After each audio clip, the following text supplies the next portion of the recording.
guys. Hi.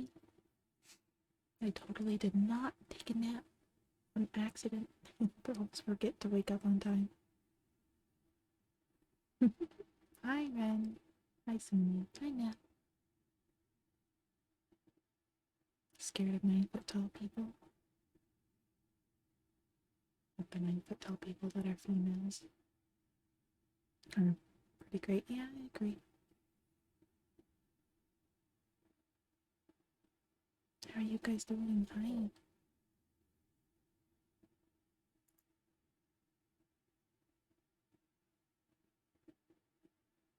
I don't really have a lot to read, so I was just gonna honestly go through the SCP wiki because it's kind of cool shit. And maybe I'll do like a random number generator to randomly generate which SCP entry to read. Also scared of tall, small demons that have cats on their desk and have glasses. Oh man.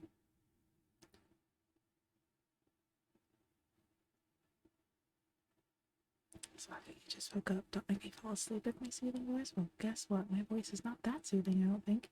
Oh, hi, Card. Hi. Thanks for the sub, you sweet bean.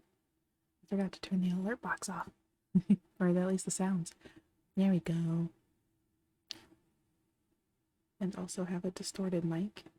Well, I hope mine's not that distorted. I only have like a basic mic. I don't have like an ASMR mic.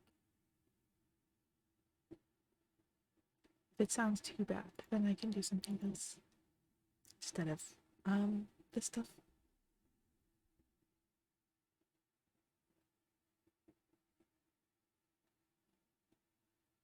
Distorted mic adds to the charm. If it's really bad though, I can do something else instead.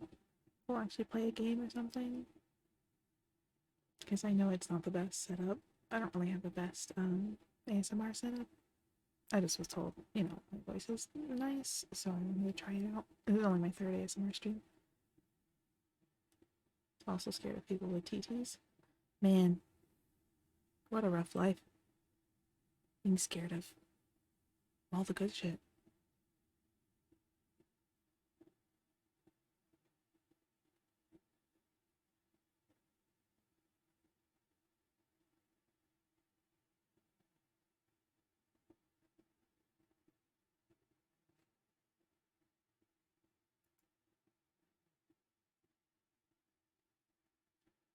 Mm. Yeah, let me know if the mic's too distorted and not, like, decent enough sounding. So, I can always, just do different kinds of streams until I get a better audio mic up. Because I don't want to make ASMR a bad experience. It's basically scared of you, but at the same time, your VTuber is cute. That's a mood. You can be scared of me, it's okay. I can be pretty scary.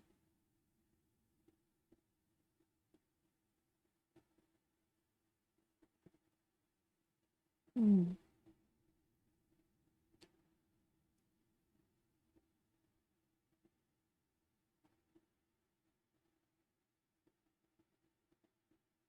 I'm trying to see which SCP I'm gonna read. Maybe the best one. We'll see. It's the dark lights. Well, it's supposed to be a relaxing dark time. Supposed to chill, relax. And if it's nighttime, go to sleep.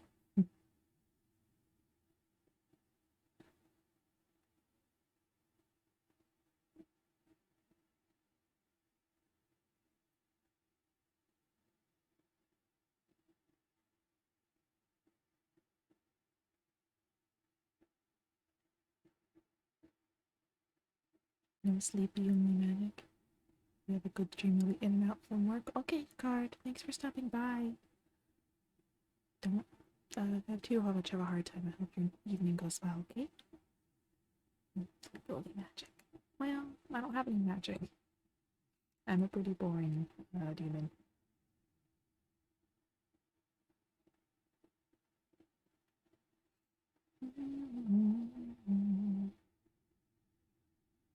I played a lot of multiverses earlier, and the Steven Universe, where the Crystal Gem song is in my head, I know it's not from Multiverses, but that's why it's in my head, because I was playing Multiverses and it's on the stage.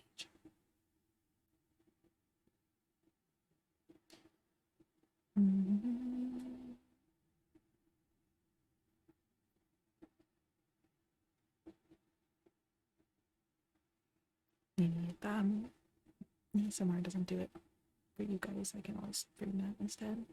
My horrible gaming skills.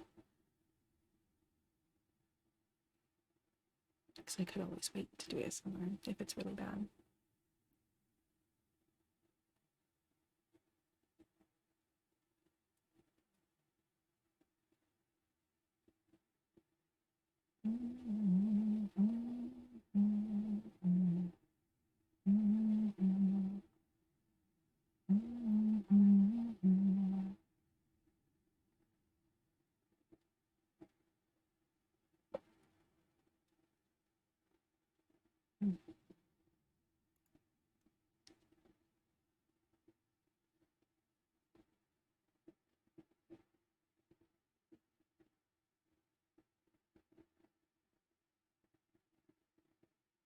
Hi, Leanne. Hi, hi. How are you doing? Welcome. Hello. Hi, hi. Hope you're doing good today. Thanks for joining.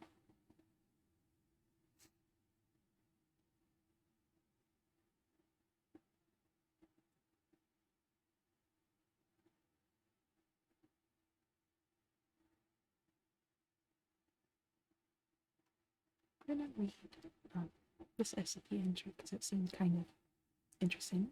One I haven't really seen all that much before. And it kind of goes along with what it's on the screen a little, kind of. It is SCP-247, which is Object Class Euclid, also known as a harmless cat. That's what it says. Harmless cat. Special Containment Procedures. SCP-247 is kept in an enclosure of at least 20 by 40 meters, furnished based on the plans provided by the redacted zoo and lined with SCP-148 offset from the site by at least 50 meters in order to mitigate its psychic effect. As per current containment procedures for SCP-148, it is used in the containment of other SCPs to be avoided if at all possible. 05 blah blah blah. Blah blah blah means it's protected or locked out. SCP-247 is to be fed 18 kilograms of fresh meat on a tri-weekly basis. Feeding occurs in a separate enclosure. Cleaning staff should enter the enclosure only during designated feeding times. No other access to the enclosure is allowed. The footage resulting from any violation of this order is to be archived for use in training and cleaning and monitoring staff of SCP-247.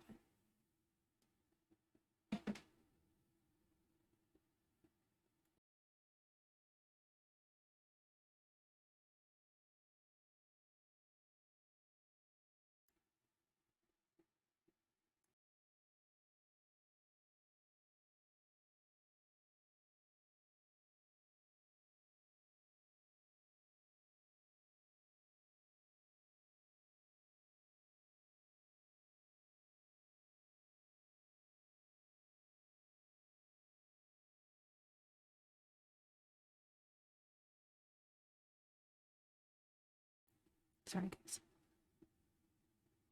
In case of a containment breach, the entire wing must be evacuated and all live footage of the incident heavily censored.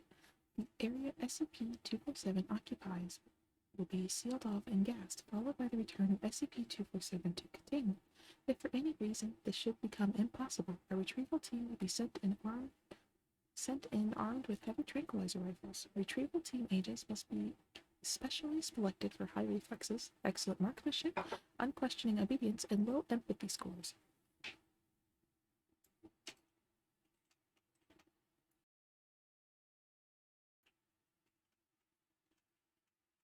Okay.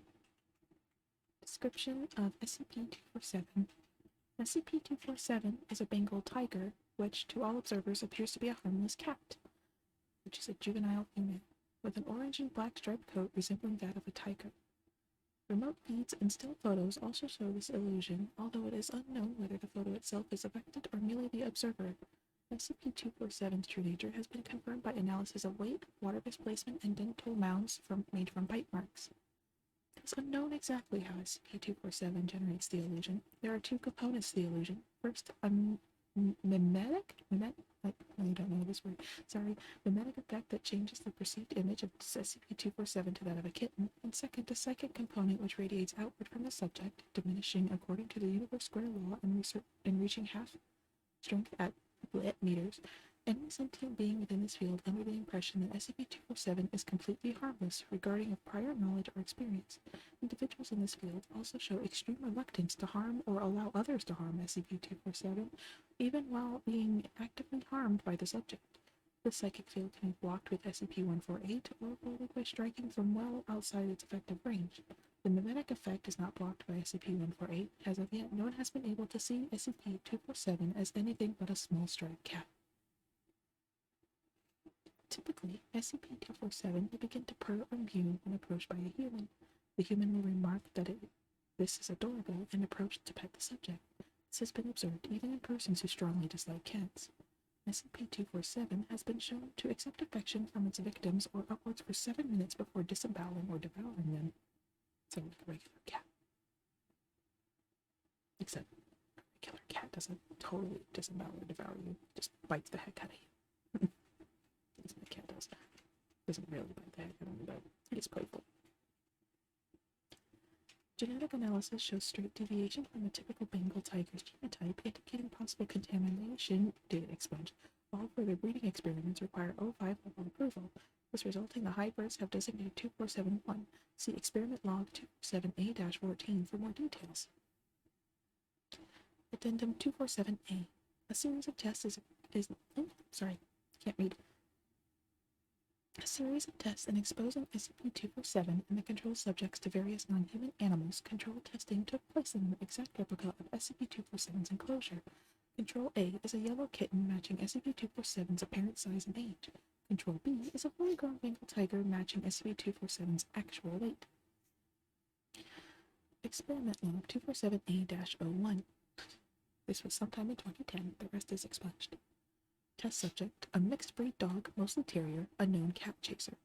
Control test A. Subject immediately began barking and ran at the control, which retreated up a nearby tree. Control test B.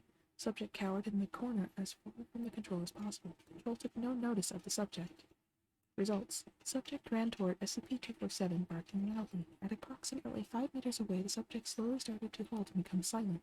At this point, SCP-247 rolled over and made a mewing sound believed to be a sign of annoyance. The subject retreated to a far corner of the enclosure with its tail between its legs. Notes. This was extremely odd. Further testing recommended. Researcher S. blah blah blah. Approved. 05 blah. Experiment Log 247A-02I-II. Also 2010. Test subject, a male tabby kitten with the same apparent age as SCP-247. Control test A. Subject played with the control in the manner of expected of kittens. Control test B. Subject climbed a tree and attempted to hide itself from the control, displaying visible signs of terror. Results. Test I. Subject approached SCP-247 and mewed. SCP-247 responded in kind and played with the tabby kitten.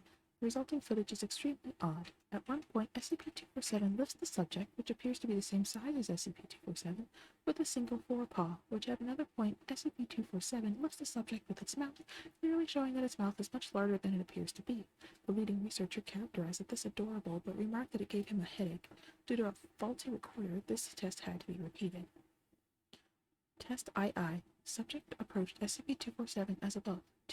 SCP-247 made a deep purring sound analogous to a growl. Subject reacted as in Control Test B. Notes. This seemed to indicate 247 has some degree of conscious control over its apparent appearance. From Researcher S. Experiment 247A-03, 2010. Test subject, a male adult deer, a normal prey for an Bengal tiger. Control B and SCP-247 were not fed for 3 days prior to this experiment.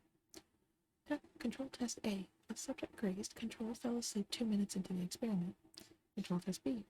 Control attacked, killed, and devoured subject, which behaved normally for a deer trapped in an enclosed space with a large predator. Results. Subject began grazing as in Control Test A. SCP-247 approached it calmly and killed it with a single bite to the neck, then proceeded to devour it.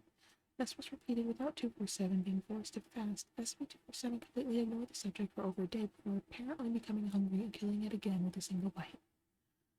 SCP-247 seems to prefer humans, both as food and for entertainment. Other prey animals presented to SCP-247 were all killed in a single strike, while humans are invariably allowed to pet the SCP for some time before being killed, and are sometimes mauled and played with the way a cat would play with a mouse.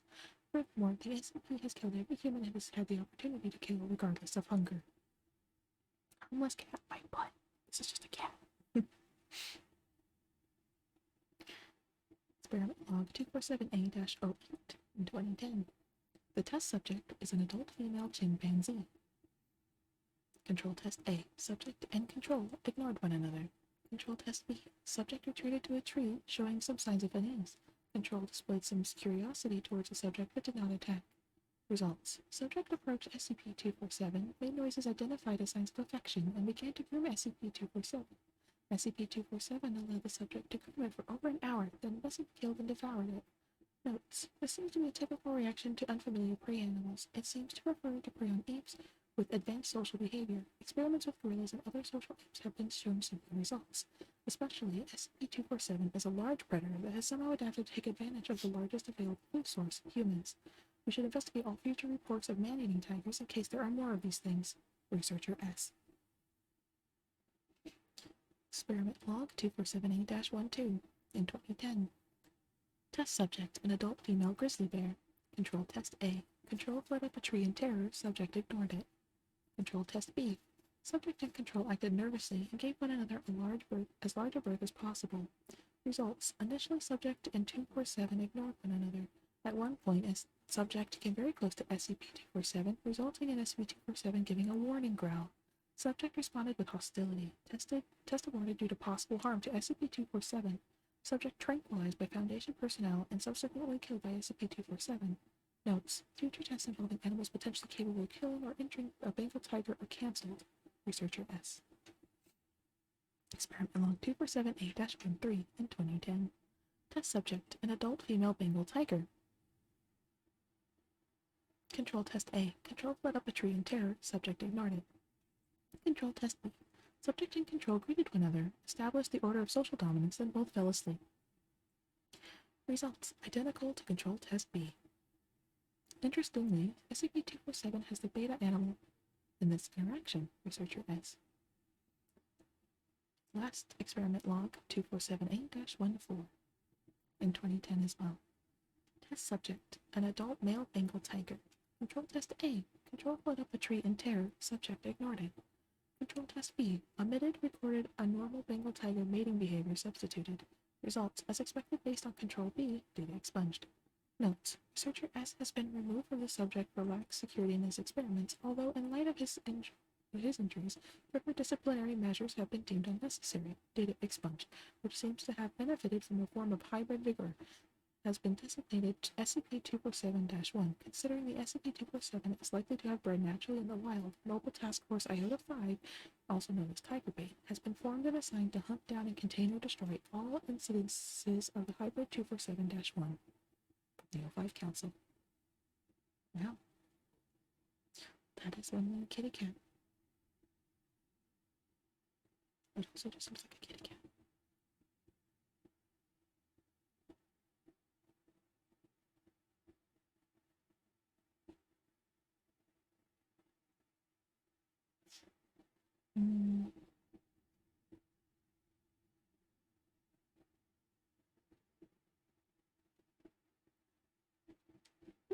Interesting.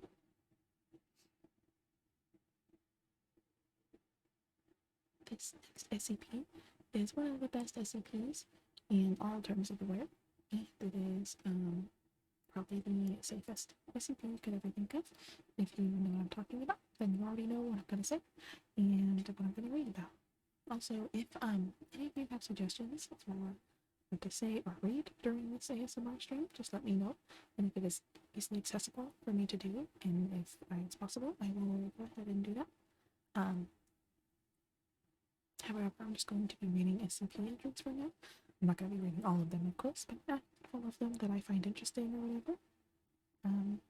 If you guys are not interested in ASMR or it's not going well, like it's not audio qualities aren't doing well or anything like that, just let me know. We can switch to a game or something for a little bit. SCP-999 Object Class Safe, also known as the Tickle Monster. Special Containment Procedures. SCP-999 is allowed to freely roam the facility should it desire to, but otherwise must stay in its pen either between 8 to 9 p.m. for sleeping or during emergency lockdown for its own safety. Subject is not allowed out of its pen at night or off facility grounds at any time. Pen is to be kept clean and food replaced twice daily. All personnel are allowed inside SCP-999's holding area, but only if they are not assigned to other tasks at the time or if they are on break. Subject is to be played with when bored and spoken to in a calm, non-threatening tone. Description: SCP-999 appears to be a large amorphous gelatinous mass of translucent orange slime, weighing about 54 kilograms or 120 pounds, with a consistency similar to that of peanut butter. Subject size and shape is easily malleable and can change shape at will, although when at rest, SCP-999 becomes a rounded, oblate dome roughly 2 meters wide and 1 meter in height. The surface of SCP-999 consists of a thin, transparent membrane similar to that of an enemy cell, roughly 0.5 centimeters thick, and is highly elastic, allowing SCP-999 to flatten proportions of its body up to 2 centimeters thin.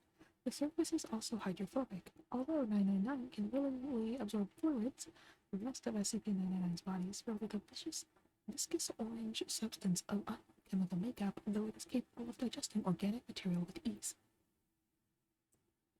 Subject's temperament. Subject's temperament is described as playful and dog-like. When approached, SCP-999 will often react with overwhelming elation, slithering over to the nearest person and leaping upon them, hugging them with a pair of pseudopods, while nuzzling the person's face with a third pseudopod, while emitting a high-pitched gurgling and cooling noises. The surface of SCP-999 emits a pleasuring odor that differs with whoever it is interacting with. Recorded scents include chocolate, fresh laundry, bacon, roses, and Play-Doh. Simply touching SCP-999's surface causes an immediate mild euphoria, which intensifies the longer one is exposed to SCP-999 and lasts long after separation from the creature. Subject's favorite activity is tickle wrestling, often by completely enveloping a person from the neck down and tickling them until it's asked to stop, though it does not always immediately comply with this request. Though injuries may occur, SCP-999 has never been found to purposefully attempt to harm others, and it will immediately back away and contract its body to a quivering round while gurgling in a manner similar to a whimpering dog, seemingly apologizing for hurting someone on accident. Hi, Leo. Oh, you can barely hear what I'm saying? I don't know if it's my voice or my mic. No, it sounds robotic. Interesting.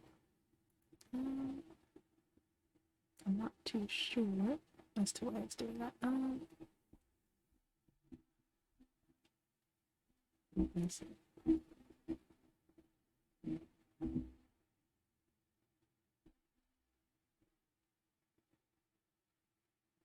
If it's still robotic. So I wonder if it's my cables or something going on.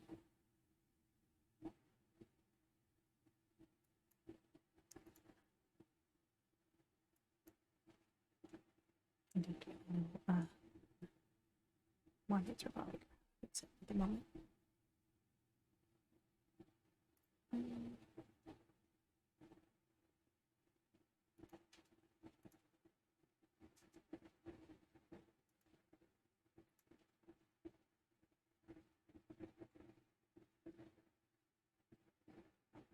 I'm sorry if there's a change. Okay, I appreciate it. Thank you. Welcome, by the way. Hi, it's nice to see you.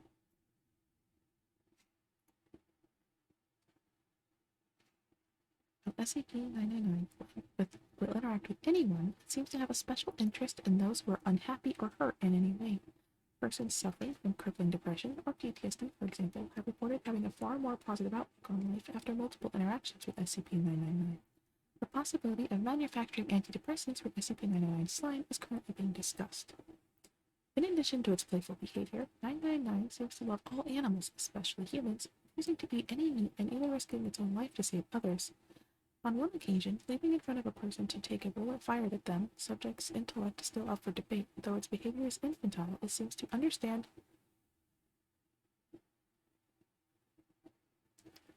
human speech and most modern technology, including guns. A little better can understand you at least now, but still robotic. I wonder if it's because I'm just speaking too low. If I speak a little louder, I don't know if it's any better. But I don't want to be too loud.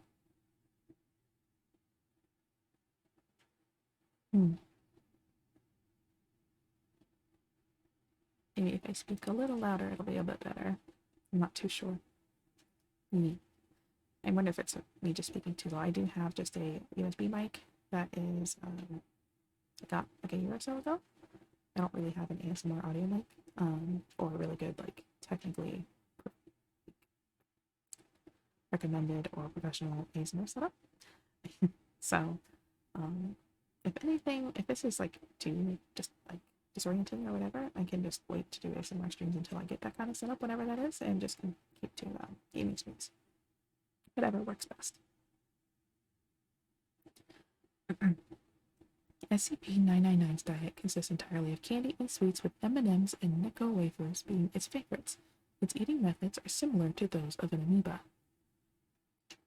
Hi, Ritaku. Hello. Welcome. How are you? You're doing well today? Or tonight? Whatever time it is for you. Aw, Leo. You're so sweet. Thanks for the donation. You're way too nice. Very, very sweet of you. Hi, Meter. Hi. Oh, thanks for the follow, bird boy. Thank you. You guys are so sweet. One day, I'll have a better ASMR setup. Right now, it's just kind of jerry-rigged stuff ASMR. But do tell me if it's too annoying, I guess. I don't know what to say. Well, thanks for the lurk, Meter. Addendum SCP-999-A. Reminder to all staff, SCP-999 is not to consume caffeinated soft drinks of any kind. Last week, someone gave SCP-999 a can of cola along with his usual breakfast. Not only was it quite literally bouncing off walls for half an hour, carbonation made SCP-999 visibly queasy afterwards, and it refused to move or eat the rest of the day. 999 has thankfully recovered since, but the staff member in question has been reprimanded. Dr. Blah. Addendum 999-B. The following is a report from an experiment in which SCP-682 is exposed to SCP-999 in hopes that it will curb the creature's omnicidal rage. 682, I believe, is the alligator. Like the alligator that hates all life and wants everything to die. Yeah. 999 is released into 682's containment area. 999 immediately slithers towards 682. 999 gurgles. 682 makes unintelligible groans and growling. What is that? It says. SCP-999 moves in front of 682, jumping up and down in a dog-like manner while calling out in a high-pitched squealing noise. 682 groans. Disgusting. SCP-682 immediately steps on 999, completely flattening 999. Observers were about to abort the experiment when 682 started talking again. 682 grunts. Unintelligible noises. What is this? Low noise similar to a light chuckle. I feel good. 999 can be seen crawling up from SCP-682 toes, along its side and around its neck, where it clings on and begins gently nuzzling with a pseudopod. A wide grin slowly spreads across 682's face. 682 starts to chuckle. Feels so happy. Happy. 682 repeats the word happy for several minutes, laughing occasionally before escalating to non-stop laughter. As laughter continues, 682 rolls around on its back, slamming its tail upon the floor with dangerous force. 682, with laughter. No, stop, no tickling. And it continues to laugh. 682 and 999 continue the tickle fight until 682 finally wears down and appears to fall asleep with what would appear to be a smile on its face. After 15 minutes with no activity, 2 D-Class personnel enter the room to retrieve 999. When 999 is removed, 682 immediately wakes up and unleashes an unidentifiable wave of energy from its body, all while laughing maniacally. All persons within the wave's range collapse into crippling fits of laughter, allowing 682 to escape and slaughter all in its path. Meanwhile, 999 quickly rescues as many persons as it can, taking them to a safe place to recover from 682's laughter wave while agents suppress and recontain 682. Oh wow. Despite the tragedy that 682 had brought upon the facility, 999 has not shown any fear towards the creature, and in fact has made gestures suggesting it wants to play with S682 again. 682, however, has stated that feculent little blah blah blah can data expunged and die. Wow. Be nice to 999. Memo from Dr. Blah blah blah. While the test was unsuccessful and ended in tragedy, it had to be the funniest thing I have ever seen. I never thought I'd see the day where I would regard 682 as cute. Please send me the security tapes ASAP. And at least he was able to sedate the alligator for a while. It just sucks that the alligator woke up and is very upset about everything. Wow. Interesting.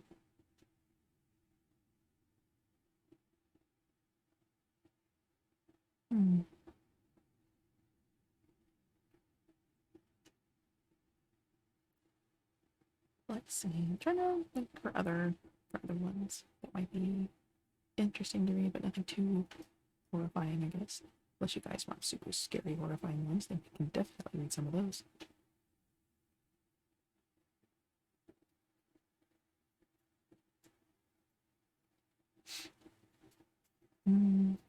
There's a lot of cat ones. Creepypasta time? You want a creepy one? I can go get a creepy one. Creepy SCP one. Or FNAF lore? Let me see.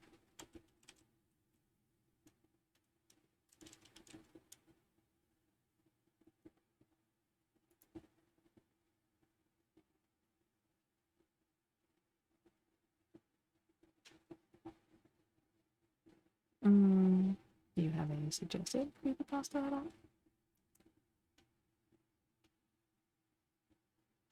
Joking about the FNAF lore, please no. I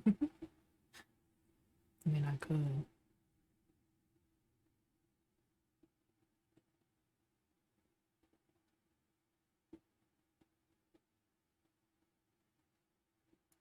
Let me know if you have a specific creepypasta. For now, I'll continue with SCPs. There's just so many out there. You know, Pokemon ones for the most part. There's a ton. There's like ones for Sonic. There's like Jeff the Killer, and like there's Slenderman ones. Stuff like that. SpongeBob ones, I'm sure, are out there.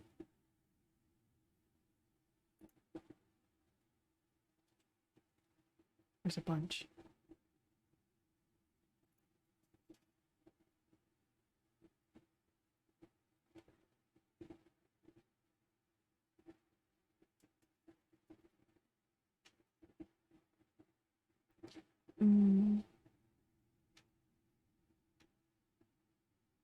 Let me know if you have any particular you'd like me to read, then I'll do that. There's so many to choose from that I don't know which one to read. Some of them are pretty messed up, like pretty messed up. So you just let me know. I have a couple more cat SCPs that I can read about.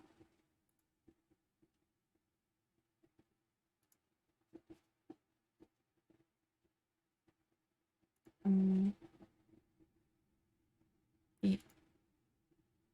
Go for it. Okay. I just, yeah. Anyway, my brain can't make a decision. This is SCP-795. Also, what is it called?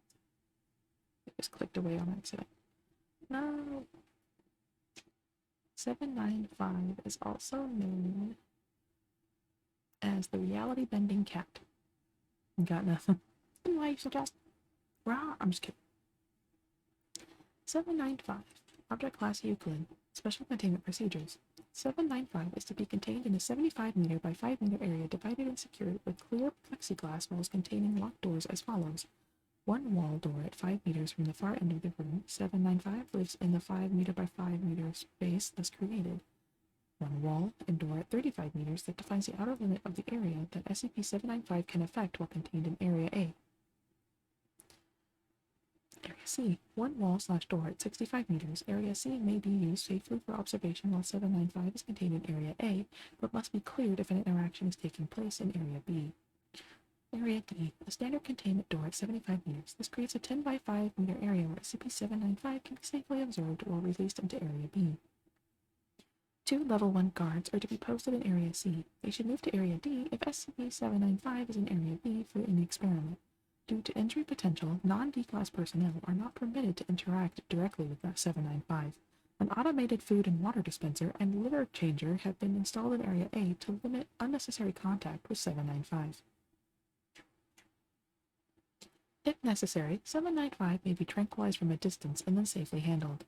Additional cats exposed to 795 must be contained in an identical manner for a period of 3 hours. Description: SCP-795 is a large, 8.2 kilogram, black long-haired domestic cat of indeterminate breed exhibiting 2 major anomalous abilities. 795 can change the physical form of any living creature it is able to observe within a range of 30 meters. 795 can make telepathic suggestions to humans within the above range of effect. 795 can transfer its abilities to other cats within the same range of effect, but this effect on the other cat is temporary and dissipates within 3 hours of separation from 795. 795 does not otherwise exhibit any unusual physical or mental abilities. Typically, it will transform anything it considers friendly into another cat in order to play with it. Anything considered unfriendly or dangerous is transformed into a prey animal and then killed and eaten. Use of 795 to terminate recalcitrant D-Class personnel is approved. Recalcitrant? Heck? Anyway. Telepathic suggestions have consisted of desire typical of cats. More food, softer bedding, toys, and to be let out of its enclosure. Staff may purchase appropriate items for 795 at their own expense. 795's transformations revert after a period of 1 hour and removal of SCP-795's presence. SCP-795 has been proven unable to transform itself, inanimate objects, or objects that it cannot see. Addendum: 795 was originally contained on blah blah blah blah blah blah at the blah blah Animal Control Center in blah blah blah. According to records found there, 795 is named Junior and was approximately 2 years old upon containment and had been surrendered by a relative of a deceased prior owner. Note from Dr. Blah blah blah: we have no idea how she got Junior into the cat carrier and down to the shelter. A number of unusual conditions were found at the Animal Control Center. All dogs had been euthanized. Cats were roaming the facility freely. The center was blah blah blah over budget for cat care and supplies, and 3 center staff were missing and presumed victims of 795. The cats were contained by use of tranquilizing gas. Initially, all of the cats in the center exhibited the abilities of 795, but lost their anomalous powers within 3 hours of being contained and separated. Man, it's just a cat that wants to be a cat, from what it sounds like.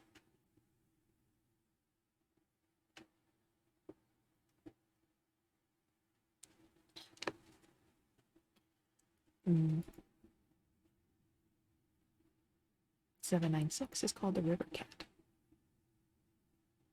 SCP-796, Object Class Euclid. Special Containment Procedures. As 796 only affects one individual at a time, information concerning it need only be suppressed at a local level. Clinical and psychiatric records are to be screened for possible mentions of 796 effects. The current affected individual is to be identified and located as soon as possible. Should an individual be confirmed to be under the effect of 796, they are to be coerced into containment. The use of force, legal or otherwise, is not permitted against individuals suspected of being affected by SCP-796. Once the current affected individual is located, they are to be housed in a modified humanoid containment chamber lined with memory foam and equipped with microphones with a sensitivity of at least -35 decibels to confirm the continued presence of 796. In addition, the subject must be inspected daily for any new wounds. A lack of new wounds may indicate a breach of containment. Wounds inflicted on the affected subject must be disinfected and treated promptly. Similarly, damage to the containment chamber as a result of 796 must be repaired as soon as possible. Essential personnel are not to approach 100 meters of the containment chamber without prior authorization, and contact with the affected subject is to be limited only to non-essential and D-Class personnel. In addition, at least 1 D-Class personnel is to reside in the 100-meter exclusion area at all times. The death of the current affected individual is to be considered a possible containment breach. As such, their safety must be ensured at all times. In the case of their death, the residing D-Class personnel will be inspected for signs of 796 and subsequently contained as necessary. Update. As of January 2nd, 2005, 796 is currently contained by Subject 796-17, as Subject 796-17 has not expired despite being affected by 796 for more than 6 months. He is to be considered as a more permanent solution to containing 796. Subject 796-17 has so far requested the following: a selection of fiction books, preferably of the romance genre, which has been approved. Portable music player, denied. A phone call, denied. Cat food, approval pending. Update. Maybe that was February 1st, 2005. Yeah. Update. March 23rd, 2006. The above containment procedures are now obsolete. 796-17 is to be located and captured as soon as possible. See Addendum 796-03. Description. SCP-796 is a condition where an infected individual begins to perceive a large feline entity in their peripheral vision. The exact appearance of said entity has so far not been ascertained, while the majority of subjects have described it as unusually large and dark-colored. Separate accounts of its shape, exact size, and overall body structure have been inconsistent. Affected subjects will often experience a strong sense of paranoia and dread, largely assumed to be a result of the entity's constant presence. However, no hostility has ever been reported on the part of the entity. Instead, 796 results in the manifestation of the following minor and largely harmless physical phenomena. Large scratches sporadically appearing on objects in the vicinity of the affected subject. Occasionally, the subject will appear to have been scratched by an unseen source. These wounds have so far been merely superficial. A faint, deep purring sound emanating from the immediate area around the affected subject. This effect is only detectable via specialized recording equipment, though most subjects affected claim it to be clearly audible. The appearance of paw prints in nearby soft materials, consistent with that of an unusually large cougar. Notably, visual hallucinations experienced by affected subjects often correspond with manifestations of 796 physical effects. All affected individuals will experience an event that will place them in acute mortal danger within a month of first experiencing 796 effects. It is unknown if 796 is the cause of such events, or if it is aware of and attracted to individuals who will experience such events. Affected individuals claim that 796 causes bad luck are to be disregarded, as research has shown that affected individuals do not experience I can't say that word. Do not experience statistically, I have to say it like that, I'm sorry guys, increased rates of misfortune or accident. All individuals affected by 796 will nonetheless expire within 1 month. Upon the death of the current subject, 796 will transfer to an individual in the immediate vicinity. 796 was first documented in the town of Bay St. Louis, Mississippi, and after Marina Izquierdo, a 46-year-old homeless woman, has admitted to the local hospital for severe abdominal pain, later diagnosed as due to accidental pesticide consumption. Izquierdo appeared highly paranoid and agitated throughout her stay, and died 2 days later after doctors were unable to save her. An autopsy revealed numerous superficial scratches on her throat and abdominal area. Dr. Hannah Merriam, who attended to Izquierdo, later reported visual and auditory hallucinations consistent with 796. She died 2 weeks later when the car crashed into another vehicle en route to her home. Multiple fresh scratches from an unidentified source were discovered on the steering wheels of both vehicles. At least 27 other individuals are suspected to have been affected by 796 prior to Foundation intervention and containment on September 9, 2001. Addendum 796-01. January 27, 2004, SCP was accidentally activated while being prepared for transfer to another site. The resultant explosion severely damaged the humanoid containing wing of Site-32 and caused 31 fatalities, one of which was Subject 796-16. It is unknown as to whom 796 transferred to next due to the chaos of the mass containment breach that ensued. 796-17 was only identified a year later through a routine search of psychological counseling records that was subsequently brought into Foundation custody, where he claimed to have been under the effects of 796 for 6 months. Addendum 796-02. Excerpt from interview conducted with 796-17 on March 12, 2005 by Dr. Nico Ray, Site-32 humanoid containment psychologist. The interview was conducted as a part of a routine psychological examination of human and humanoid subjects. Superfluous dialogue has been removed for brevity. Begin log. Dr. Ray. So can you elaborate a little more on how and when you first noticed your condition? 796-17. It's hard to pin down a time. I wasn't in the best of states last year. My roommate moved out in April. I had to quit my job in May. Then there was that accident outside the grocery store. God, that was bad. It was just awful. And after that, it just, got hard for me to go out anymore, so I didn't. Then I started noticing things, seeing things. At first I thought it was the shadows. My apartment doesn't get much light, you see. But turns out I was right. I would look at the dark places, and I would look away where it would be, watching me. I'd catch glimpses, ears and a tail, but that was it. Dr. Ray, what was your reaction to all this? 796-17. I don't really think I cared. Nothing really mattered at that point. Not even the scratches started appearing and the growling stopped being just in my head. When people stop messaging you and the world forgets you exist, it's hard to see any of this as really real. So on a bright sunny morning in July, I closed the windows and turned off the television and I popped 5 strips worth of Ambien. It was hard enough with those claws getting in the way, but I managed. And I poured a glass of water and I took it all and I laid down and closed my eyes and, well, it didn't make any sound, but I could still feel it watching me. It saw my eyes roll back in their sockets and my throat clenched shut and it didn't do a thing. That's when I realized something. Dr. Ray, what was it? That's 796-17. No matter what happened, it was going to be there. Always there, in the shadows, in my ears, in my skin. Always watching. Even when I had nothing left, even when I was on my way out. You know how they say cats can see through to the other side? I think it was just wanting to see me through. And for some reason, I thought it was going to be the best thing that anyone could have done for me in that point in my life, to see me through. Dr. Ray, Jacob, are you aware that everyone else with your condition has so far died? 796-17. Yes. Dr. Ray, why do you think this is so? 796-17 glances over Dr. Ray's shoulder and smiles. 796-17. I don't know. I guess it just kind of likes me. Addendum 796-03. On March 23, 2006, at 0736 hours, the surveillance feed for SCP-796 containment chamber was disabled. Deployed security forces discovered that the chamber was manually opened from the outside using a keycard belonging to Dr. Nico Ray, which had been reported as missing 2 days earlier. Neither subject 796-17 or 796 were found inside the containment chamber. Traces of claw marks were found on the keycard access panel, in addition to following note that was found folded underneath 796-17's pillow. The note said, "See, thing is, you keep calling it that, a condition, an affliction, as if you can't bear to call it a disease, but it's not. Diseases hurt. They get under your skin and in your head and claw at your mind until you beg for it to end. This doesn't hurt, not really. It scratches from time to time, sure, but that's it. Sometimes you give me excuses and talk about keeping me here and finding a cure for all this, but you and I know that that's not going to happen. It's not, and I don't mind at all, because I've already gotten better.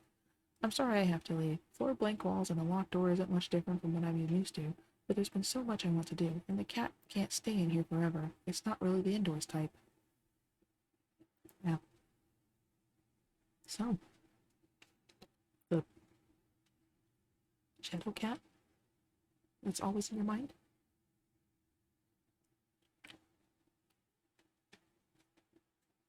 Well then.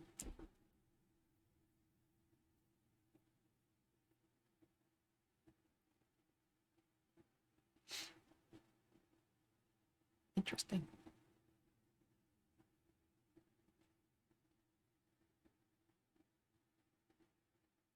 Hmm.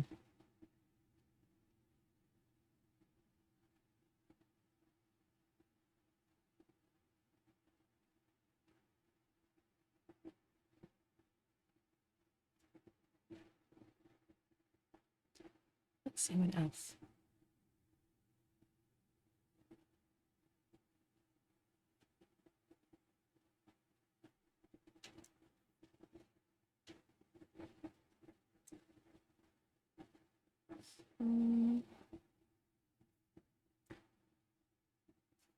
Trying to see anything that doesn't seem too horrible and scary, or anything like that.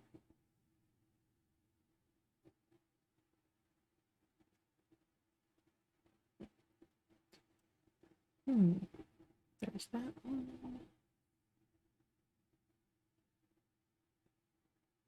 There's that one.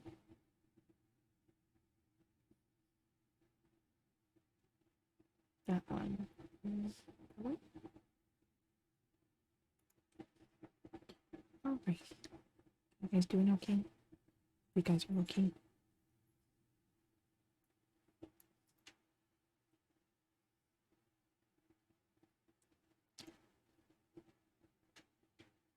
SCP-258, also known as the Weeping Frog. Object Class, Safe. Special Containment Procedures. SCP-258 is to be kept in a storage... 258 is to be kept in a standard storage vault with keycard lock to be accessed only on approval from the supervisor of Site 15. 258 is to be stored in a 2 meter by 2 meter basin, which is to be emptied twice a week by approved defense personnel. All personnel interacting with 258 are to be rotated no less than twice a month. While SCP-258 is not directly harmful in any way, all who have utilized it has expressed a desire to do so again, ranging from the wistful to the vehement. All personnel interacting with 258 are to be screened for underlying mental instability. After Incident 258-1, cleaning personnel are to be issued light hazmat suits while interacting with 258. Description: 258 was recovered from blah blah blah, Maine, after parents of local school children reported that stories of a sad, bouncy frog their children had been spreading were true. Agent F confirmed that the nature of the object and Foundation personnel replaced it with a replica without incident. 258 appears to be a simple bouncing playground rider, simply designed to fit children of elementary school age and shaped like a stylized green frog with rotating handles on either side of its head. SCP-258 has milky white eyes with what appear to be streams of white paint running down its face, as though it were weeping. Numerous attempts have been made to remove the substance from 258, and the green paint comes off with normal paint removal techniques, but the white substance, hereafter designated 258-1, cannot. It fades only with time, observed to depend on various factors including length of time utilized and the extent of the emotional burden relieved. 258 constantly appears to weep streams of SCP-258-1 at a constant rate of approximately 0.12 liters per hour. When a subject sits on 258, grasps its handles, and begins rocking back and forth, they report that a feeling of peace and contentment washes over them. The eyes of the object then begin leaking 258-1 at an accelerated rate, relative to the effect it has on the user's state of mind. Though the substance cannot be removed from 258, once the seat is vacated, it remains in liquid form during use and will drip from the object onto the ground. Testing of this material afterwards has determined that the mixture of plain white paint, human tears, and skin secretions of the American bullfrog. How 258 generates 258-1 is unknown. The direct effect of 258 only lasts for as long as the subject remains seated, though several subjects suffering symptoms of chronic depression have reported a lasting positive effect resulting from insight they gained from writing to SCP-258.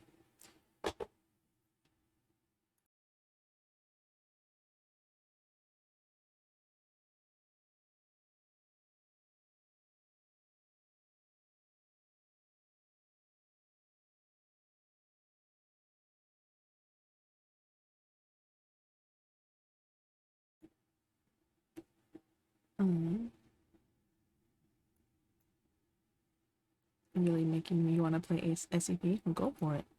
There's the SCP multiplayer. We can always play that one day, or whatever. Just saying, it's free. It's basically the original SCP game, but multiplayer. It's pretty crazy. Repeated use of SCP-258 by subjects has been shown to be mildly addictive, and Agent W had to be restrained and struck before regaining self-control. The results of allowing mentally unstable subjects access to SCP-258 is unknown, pending further testing, though it is likely that any subject suffering some severe depressive symptoms would cause 258 to produce uncontrollable amounts of 258-1. Man, if I was on 258-1, it would be non-stop. We tried, didn't we, and it didn't work? Oh, yeah. I wonder if it was game servers, but anyway, it's always, Secret Lab is kind of meh. Yeah. Play SCP, why not? It's always a good game. Addendum 258-1. After D3354 committed suicide following repeated skin contact with SCP-258-1, the direct effects of contact with the substance were re-examined. Continuous skin contact with the fluid appears to transfer some of the emotions suppressed during the use of SCP, and the prior user was re-evaluated, revealing she was recovering from blah blah blah. Probably severe depression. Anyway, that's an interesting child ride.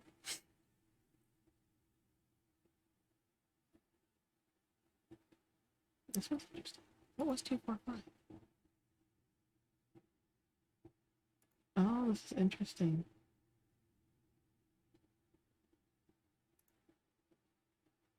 Oh, that's kind of cool. So I was going to read SCP-245, which is called the SCP RPG. However, all it says is that it's object class safe. Special containment procedures. Copies of SCP-245-1 are to be contained in air-gapped computers. These computers are to be located on floor 10, section C of Site 88. Individual iterations of 245-1 are to be monitored and completed on a regular basis to ensure continued containment. Major changes to 245-1's game world are to be reported to 245's project head. Under no circumstance should 245-1's master password be revealed to any entities encountered in 245-1. Description: please see 245-1 zip file for information relating to SCP-245. Notice: SCP-245-1 will only run on a system utilizing OSCP or the Windows operating system. And it actually gives me a link to a zip file. And then if there's a button that says if you want to access it, I click it and it as requesting a password. So that's pretty interesting. Maybe I'll show that another time. I'll show it on screen. It's pretty cool.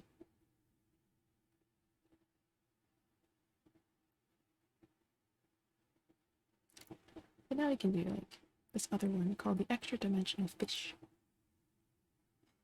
234, object class Euclid. Special containment procedures. 234 is studied at containment area 6-234, which encompasses the 300-meter radius red zone of SCP-234. The main laboratory building within the red zone is built in an open-air structure with no doors or closed windows. No closed containers or spaces of any kind are allowed within the red zone of 234. Any space which inadvertently becomes closed within the red zone is to be declared a Class 2 dimensional implosion hazard that must be remotely destroyed on-site following mandatory evacuation of the laboratory area. Personnel trapped within a closed space are to be considered lost. Experimentation with the SCP-234 may only be performed with express prior permission from at least 2 Level 4 personnel. Experimentation, which introduces closed spaces to the red zone of 234, may not exceed 1 liter in volume, must be treated as Class 3 dimensional implosion hazard. Description: SCP-234 is a species of organism of presumed extra-dimensional origin resembling fish measuring approximately 25 millimeters in length. 234 does not appear to have any eyes or light-sensitive organs, but navigates via a highly evolved sense of echolocation. It maintains buoyancy via a glass-filled organ similar to a swim bladder, which allows it to float in the air, and exhibits behavior consisting with an omnivorous scavenger organism, though to date it has not been observed consuming any terrestrial organic matter. SCP-234 appears to only be able to exist within a closed, air-filled space, which will spontaneously come into existence whenever such a closed space exists or is brought within the red zone, an area of approximately 300-meter radius in a remote area in the mountains near Redacted. When an SCP-234 specimen is startled, killed, brought out of the red zone, or the closed space containing the specimen is breached, all matter, including air, within the closed space is immediately extra-dimensionally evacuated with sufficient force to cause a catastrophic implosion within the surrounding area.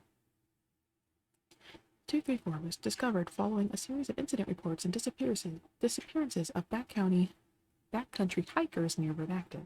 A Foundation survey team sent to the area inadvertently created a closed space with a standard adverse weather camping tent, whose subsequent implosion resulted in the disappearance of 1 research personnel and several injuries to additional 2 agents. Research is ongoing into how SCP-234 is capable of extra-dimensional movement. Experimentation is hampered by the inability to study 234 outside of closed spaces, and attempts to trace evacuated objects via the use of tracking devices have yielded no results. To date, objects evacuated by specimens of 234 have never been found again. Addendum 234-01, Incident Log 234-031. On blah blah blah, Dr. Blah blah blah accidentally introduced a closed space into the red zone of 234 in the form of a sealed coffee thermos. Upon opening the container, the resulting implosion startled 4 additional 234 instances within the testing area, causing a chain reaction that inflicted severe damage to the laboratory, as well as causing injuries to 6 research personnel. Post-incident photographs of the remains of Dr. Blah Blah Blah are kept on file as a warning to research personnel assigned to 234 as the consequences of carelessness during experimentation. So if you open a closed thing near the fish, it explodes, apparently. Weird.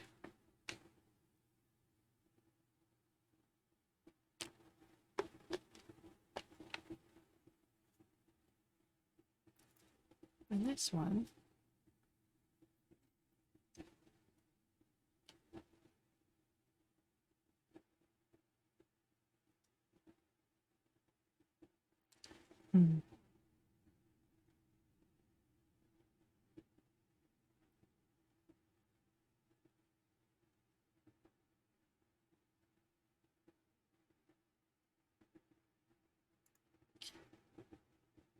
This one was called the Protector. SCP-204 Keter. SCP Special Containment Procedures 204-1 and 204-2 are to be kept in a 10 meter by 10 meter fortified holding area on-site in Gambit. The holding area must be constructed out of armor-plated steel and heavily reinforced concrete. The holding area must also be vacuum-sealed and contained within an outer shell with a higher air pressure that must always be maintained with at least 2 psi over the current air pressure in the holding area. At least one full security team must be kept on standby at all times. It is only during 204-1 scheduled feeding times that D-Class personnel are allowed to enter for the purposes of maintenance. 204-1's diet consists of any kind of meat, preferably from living subjects. Such subjects will often consist of aggressive animals such as wild hogs, bulls, or any other animal that must be euthanized due to aggression. However, D-Class personnel will also suffice if such food sources are unavailable. 204-2's diet consists of regular human diet with no special measures required. SCP-204-2 is allowed to make special requests, but any kind and all requests must be given to O5 approval. Any personnel caught attempting to deliberately provoke 204-2 will immediately be terminated. Security personnel are required to ignore any and all of SCP-204-2's attempts to provoke a response from them unless there is a clear and present risk of containment breach. Failure to do so will result in harsh administrative punishment. When 204-2 is about to turn the age of 14, the Foundation must initiate Containment Protocol 204, which further details may be found in Containment Protocol 204's requirements. In the event of a containment breach, EMP generators must be immediately activated in order to keep 204-1 disabled. Once EMP generators have been activated, security teams have approximately 30 seconds to neutralize 204-2 before 204-1 can adapt and reassemble itself. If containment cannot be achieved in this time, 204-1 must be contained by conventional means. Security teams and agents are authorized to use any conventional weaponry at their disposal that contain 204-1 and 204-2. If SCP-204-2 is terminated during containment, the Containment Protocol 204 must be immediately initiated.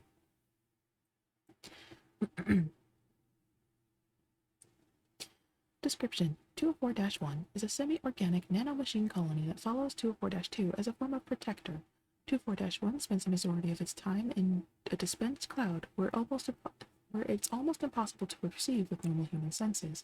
However, if 204-2 is put in danger, or if 204-2 commands it to, 204-1 instantaneously materializes into a solid physical form. The exact shape of nature of this form is subjective, depending wholly upon 204-2's view, state of mind, and imagination. Despite its variable nature, 204-1 has a number of common traits. These include massive strength, large size, basic intelligence, perfect obedience to SCP-204-2, and the ability to regenerate itself after consuming living flesh. 204-1 is vulnerable to conventional weaponry and can be temporarily forced back into its dispersed state if enough damage is inflicted. Hi, Nubs. Welcome. It's been a while. Welcome back. How are you doing?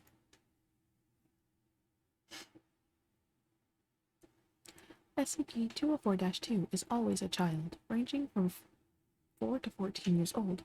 Physically, there is nothing outstanding about 204-2 besides its ability to call upon 204-1. All incidences of 204-2 have common traits. All of them have had a history of abuse and danger, with many developing acute mental disorders as a result. This makes instances of 204-2 difficult to contain in any traditional manner, as great care must be taken to keep them in a stable state. It appears that 204-1 is attracted to such children, though why or how it finds them is currently unknown.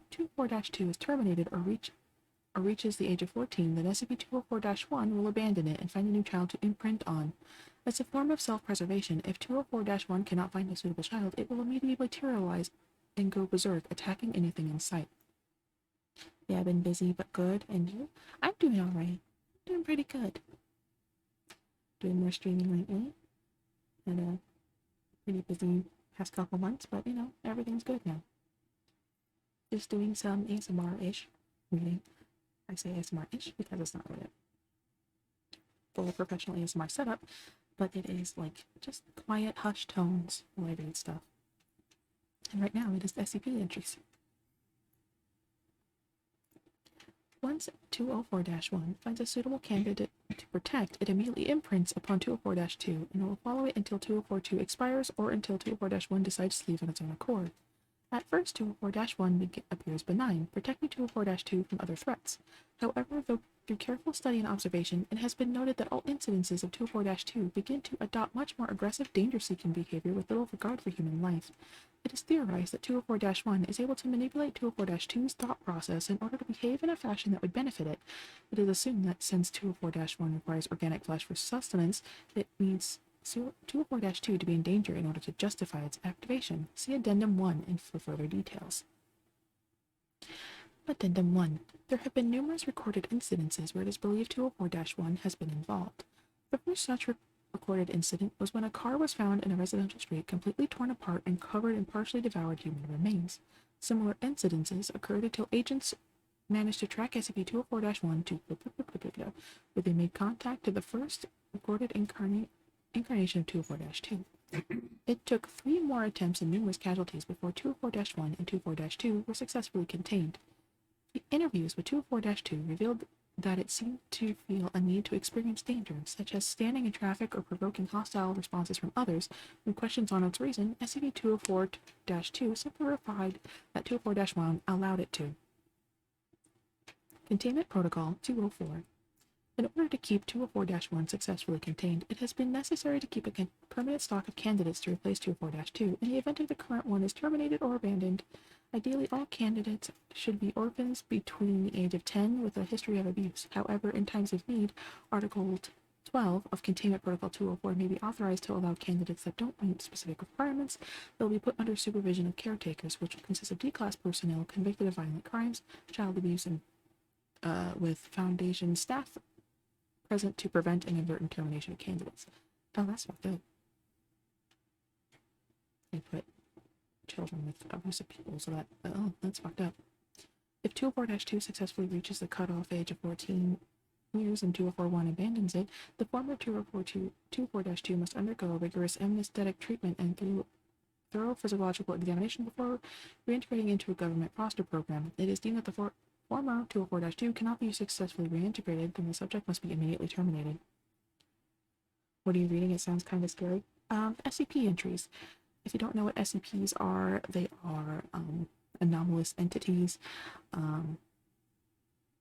Well, really, it's a website of articles and whatnot that are made by fans and other writers. They're all fake, of course. They're all just fantasy creations. But they are anomalous entities of various kinds. Some are safe, some are horrible, some are great, some are not, that are affecting the world around them. Sometimes they're extra dimensional, sometimes they're not. We just read a bunch about different kinds of cats that do things. This one's about a protector entity thing that protects abuse to children. But sometimes the foundation that these guys go to for containment, blah blah blah, does pretty harsh experiments to be able to see the full and do research the full aspects of the SCPs, so sometimes it gets a little messed up. Addendum 2. As of the writing of this report, the Foundation has contained 13 instances of 204-2. 11 instances exhibited the trademark hostile and violent behavior typical among all instances of 204-2. However, 2 instances of 204-2 showed a marked improvement in their mental health and stability and had the lowest number of containment breach attempts. It is currently unclear what specific factors trigger these difficulties in behavior, as the exact mechanism of 204-1 used to manipulate its host is unknown. Yeah. So kind of spooky. Yeah, I'm choosing not to read the ones I know are really bad, or really spooky or horrible.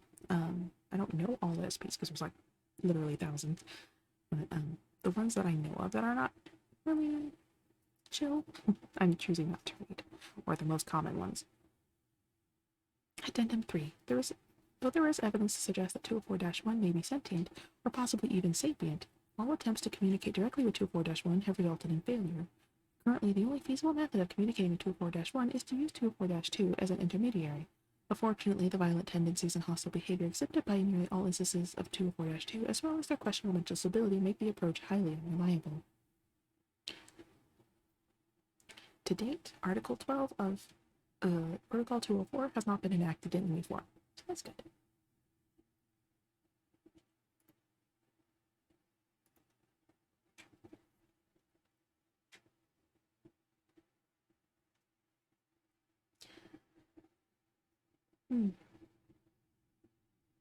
This one is SCP-198. All of them have identifying numbers and a nickname. So this is SCP-198, also known as a Cup of Joe. Object class Euclid, that determines the difficulty and containment, pretty much. Or like how safe it is or not. Object class Euclid.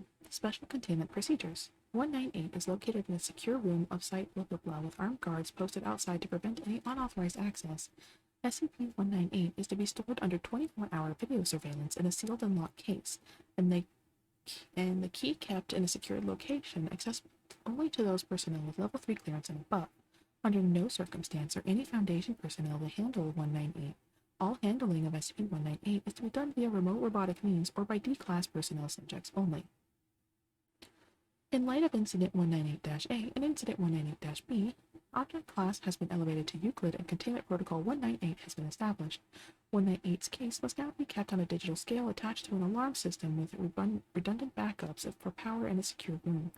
Any deviations in weight will indicate a breach, and site supervisors must immediately enact Containment Protocol 198 detailed below. Description: 198 has taken numerous forms since the Foundation possessed in 19 blah blah blah.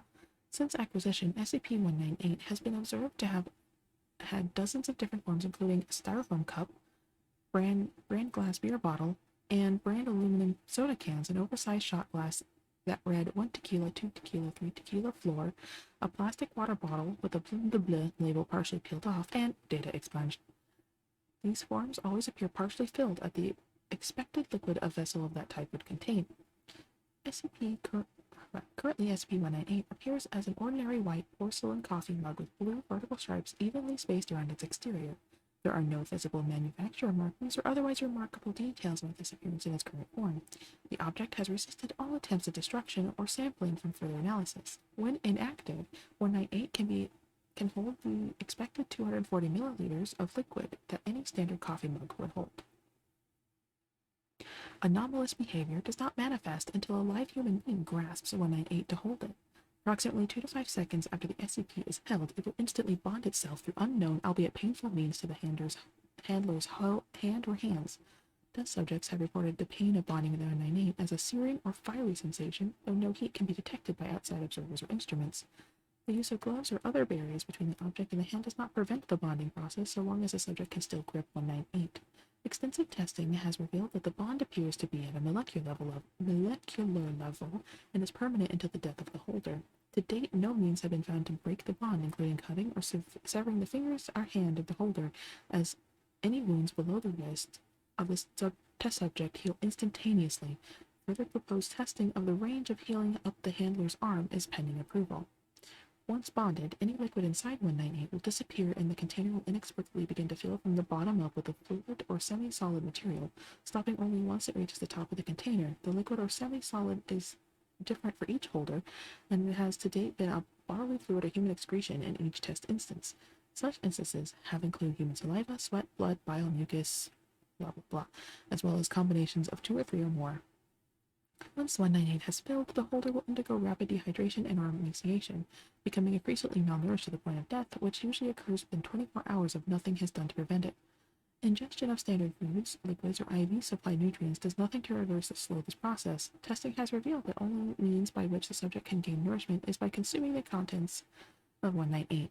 However, the constant rate of dehydration and emaciation remains the same, forcing the subject to consume vast quantities of the excretions almost constantly to remain alive. As the contents are consumed or, as it is often the case, dumped out of the container, 198 will continue to refill itself automatically.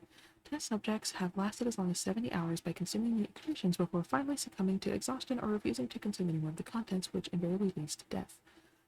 Upon expiration of the handler, the bond with 198 is broken and the object can once again be manipulated. In approximately 75% of test instances, 198 will disappear once the bond is broken and reappear almost instantly on a nearby flat surface, seemingly with a preference for tables or shelves within the same room, and take on a new form. Approximately 90% of these reappearances of 198 are within the general vicinity of the now-deceased handler, but several times the object has been observed to reappear in nearby containment rooms, observation rooms, and in one case, the room expunged. Due to the catastrophic nature of that incident, extreme care is to be taken when in proximity to 198's containment or testing room. Foundation personnel are urged not to bring with them any beverages or containers within 100 meters of 198's containment room, even when the object is not actively being researched. 198 was acquired by the Foundation from an underground bunker in Lille, Germany, after the bunker's accidental discovery by construction workers. Reports of strange activity and deaths among the construction company regarding this bunker brought the object to Foundation attention. Agent Lola, upon responding to the location, discovered several deceased and grossly emaciated corpses, both recent and some quite old. Unaware of the nature of their deaths or the SCP in question, Agent Lola sealed off the area and awaited backup. It was then that the nature of the SCP object revealed itself as the agent mistakenly grabbed what appeared to be an unopened bottle of water from a table at the construction site. Backup arrived to find an extremely agitated Agent Lola vomiting and struggling to remove from his hand a full cup of flesh. Agent Lola later self-terminated during location cleanup. Incident 198-A. At approximately 2:15 p.m., researcher John, who was working in an observation room adjacent to 198's containment room, reached for what he thought to be his thermos of iced tea, only to discover he was firmly bonded to what appeared to be 198. Immediately, researcher John notified site supervisors who, upon inspection of containment room 198, discovered that 198 had been indeed missing from its case. At least 3 months had passed since the last experiment had been conducted on 198 without incident. The researcher was interviewed by site staff and was kept alive by consuming the contents of 198 for 31 hours before finally refusing to drink the contents any longer. Oh, hi, Wyver. Hi, Raiders. Hi. Welcome, welcome. Welcome to SCP entries. Hi. I'm just reading spooky crap. Hello. How are you guys doing? How was your stream?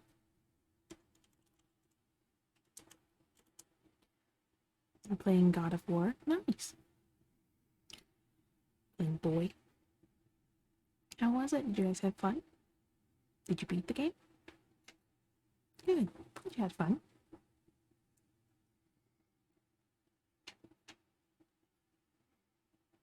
Right now I'm reading through SCP-198, which is anomalous mug that will bond to you and basically kill you if you touch it. Haven't beaten it yet. It's alright. It's a good game. Really decent, interesting story. Incident 198-B.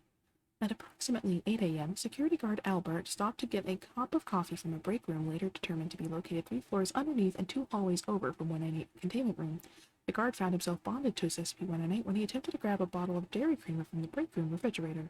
Once again, site supervisors were notified of potential containment breach and discovered SCP-198 case to be empty.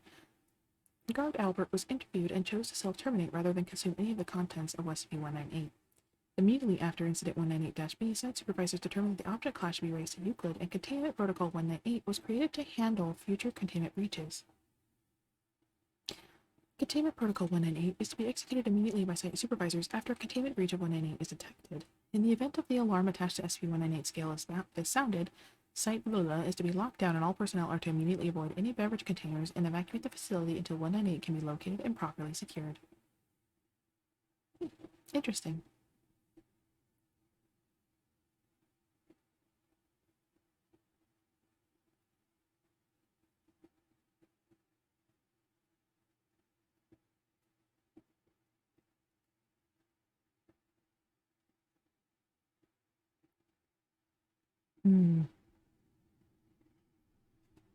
How are you doing today, Wyver? How was everything going for you? I hope you're having a good evening.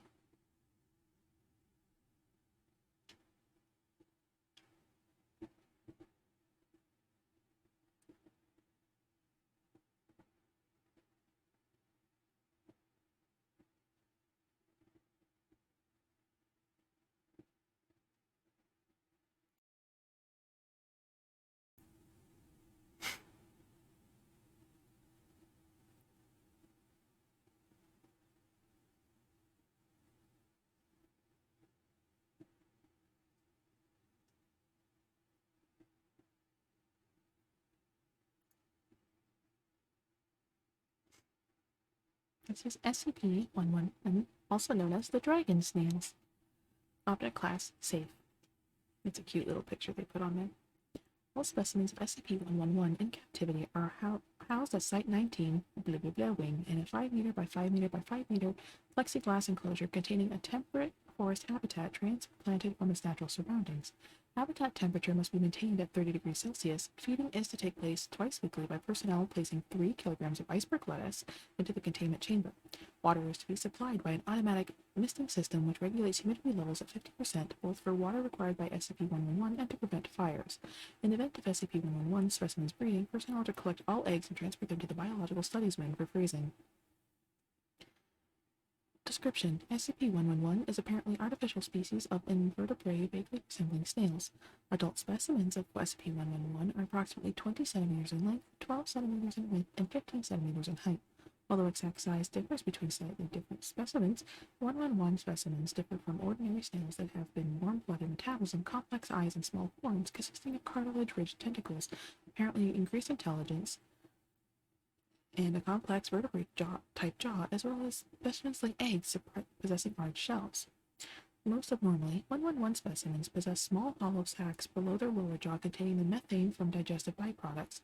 A series of along the inside of the trachea serves a lighter, igniting stored methane of the specimen exhales, blowing a small jet of flame from its mouth. Said fire breathing generally occurs in events of stress or anger, although it is not apparently used deliberately for destruction, but rather as a warning. This is presumably due to the limited size of methane sacs, which SCP-111 specimens in the amount of fire they can exhale at a time, and requiring both time and starch-rich food to refuel. 111's behavior is inconsistent with that of ordinary snail species, including whistling and hooting vocalizations easily audible to humans, high intellect seen in such tests as and parents caring for their young. Hatchlings have been observed imprinting on their parents, other members of their own species, or researchers. This is presumed to be a deliberate trait based on 111-A document, as it means the hatchlings imprint upon owners. History on blah blah blah. A package containing 12 SCP-111 eggs and document 111-A was mailed to a Foundation front organization. Mobile Task Force Alpha 4 have been proven unable to locate the sender of said package. Document 111-A. New from Dr. Wondertainment, Dragon Snails. The perfect pets for the fantasy-loving child. Care and hatching instructions. 1. Having read this document, take the eggs out of the box. Be careful, dragon snail eggs are fragile. Number 2. Put the eggs in a warm, safe place and wait 7 to 10 days. Number 3. Hold your newly hatched dragon snails so that they get a good look at you and think you're their mommy. Number 4. Enjoy your new pet dragon snails. To feed your dragon snails, give your new little friend some raw veggies. Lettuce, Brussels sprouts, beans, and any sort of salad stuff you don't want. Remember to give them water, a small glass each, once a day. For your enjoyment, dragon snails come in 6 types. Breed them for unique pets. Types. Number 1. Slimy bellies. Adorable and oozy little fellows with awesome fire engine red-colored skin, little black horns and belly, and a speckled band tan shell. Beautiful robin's eggs. Robin's egg blue eggs. I can't read. Number 2. Ooze Drakes. Inquisitive little creatures with neat banana-colored skin, curly horns, and striped shells. Pale tan eggs like a chicken. Number 3. Gooey Wyverns. Dark blue-gray skin, flattened shells, and a bumpy horned head make gooey wyverns look like tiny sea monsters. Eggs are a fantastic glassy green color. Number 4. Blobworms. Green and gold stripes, pointy shells, and a single horn, not to mention fuzzy tails, make blobworms wonderful pets. Eggs are tan with a silver tint. Number 5. Glow Drakes. New from Dr. Wondertainment, these little fellows may look like blue-black slimy bellies, but until they light up. That's right, glow drakes glow in the dark. Eggs are a golden color with little red dots. Number 6. Gunk Wyverns. Chubby, green-skinned, and dome-shelled gunk wyverns make great pets. Eggs are transparent so you can see the baby dragon snail inside. Parental notice. As Dr. Wondertainment's dragon snails be fire, they have been known to cause house fires. For maximum playtime fun and safety, it is recommended that fire extinguishers be kept handy. Despite this, Dr. Wondertainment is not legally, morally, or financially responsible for any injuries, death, or property damage resulting in the unsafe use of dragon snails or any other Dr. Wondertainment products. By reading this document and incubating your dragon snail eggs, you agree to all said terms and forfeit your rights to lawsuit, organized boycotts, protests, honor duels, etc. Enjoy your purchase. Honestly, I want all of them. They sound so cute.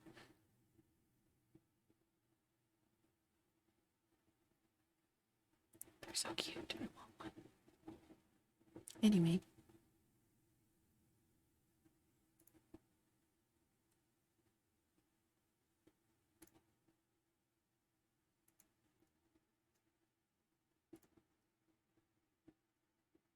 This one is SCP-091, known as Nostalgia. Object class, safe. Special containment procedures. 091 is to be stored in a standard containment locker at Site Lola. When SCP-091 is not being tested, it is being placed under combination lock. Since 091 has shown no signs of resistance to tearing or damage greater than that of a normal cardboard, great care should be taken when transporting it to and from testing sites. During testing, no one other than the subject should view SCP-091. Those suspected of having seen SCP-091 are to be administered Class B anesthetics immediately, and all recordings or images in the possession of the subject, both print and digital, are to be destroyed to prevent a reoccurrence. Description: 091 is a Scotty's brand tissue box, currently empty.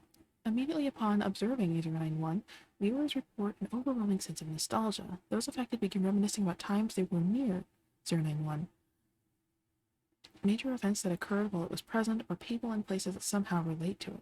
091 was originally recorded as an anomalous item and sent to Reliquary Site 44 until one of the members of the recovery team, assistant researcher while viewing a recording of her wedding from 1980, noted SCP-091 in the background of the film and noted a strong flood of nostalgic memories attached to it, including memories of 091 at the wedding itself, memories of 091 at the reception, and memories of 091 during the honeymoon. Further interview with assistant researcher ex-husband demonstrated that he too remembered 091 in all those places and situations, again noting strong feelings of nostalgia and fondness for it. Further investigation found that several people who attended the wedding remember 091 being there and the emotional effect. Others were asked to describe the wedding itself, but without being informed of 091. In these cases, they described the scene without including 091 until they were questioned about it directly. At that time, they immediately underwent the same previously observed effect. Continued testing under other situations has continued to produce similar results. Administration of anesthetics has proven ineffective at stopping the effect if the subject is allowed to view an image or recording of 091. Of note is the fact that in each reported instance of 091, the box pictured is full of tissues. So a box of tissues that makes you nostalgic for things, and it is always in there. It's not too bad. It doesn't sound too horrible. Probably because that's why it's safe.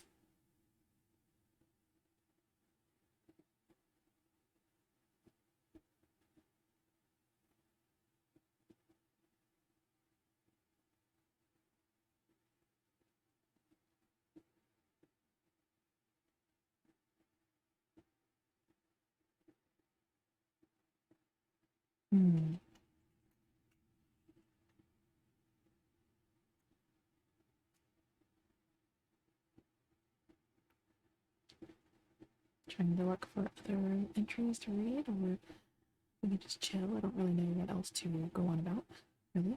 So.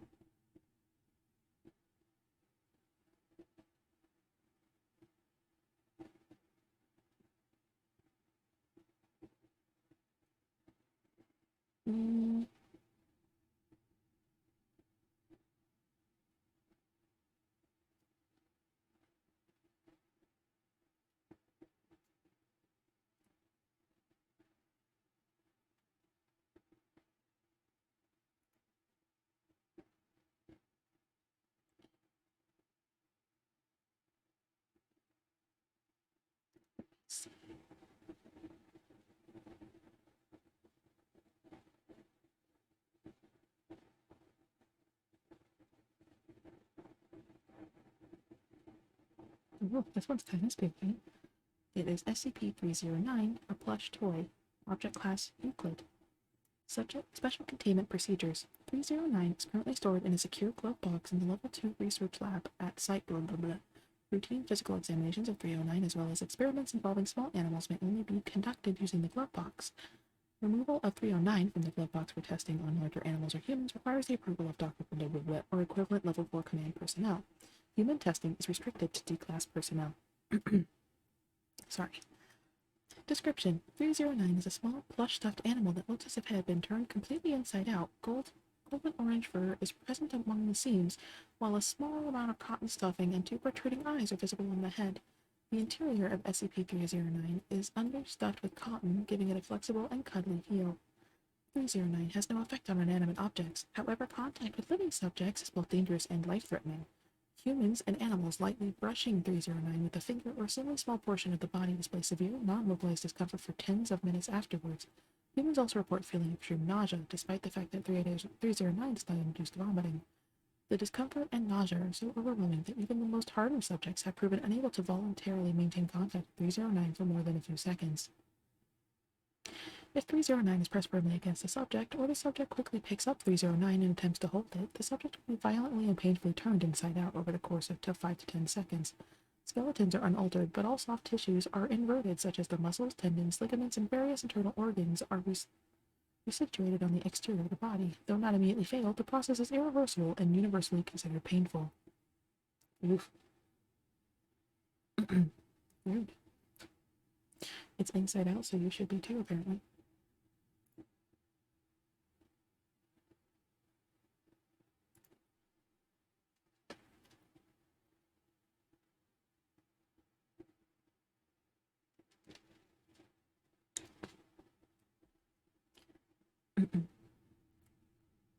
This is SCP-312, which is called Atmospheric Jellyfish.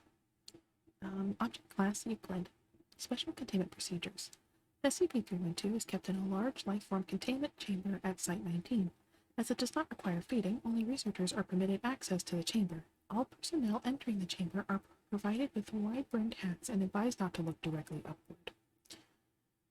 Description: 312 is an organism composed of very thin tissue layers and filled with atmospheric gases at a slightly higher temperature than the surrounding air. It typically floats approximately meters above the ground, although it will vary in order to maintain its position relative to prey. 312 is capable of creating a small lenticular cloud around itself by releasing water vapor and manipulating air currents, and uses this as camouflage. Within the cloud, 312 is visually similar to a large jellyfish. With a cap approximately 2.5 meters in diameter, from which trails a tube of tendrils approximately 25 meters in length.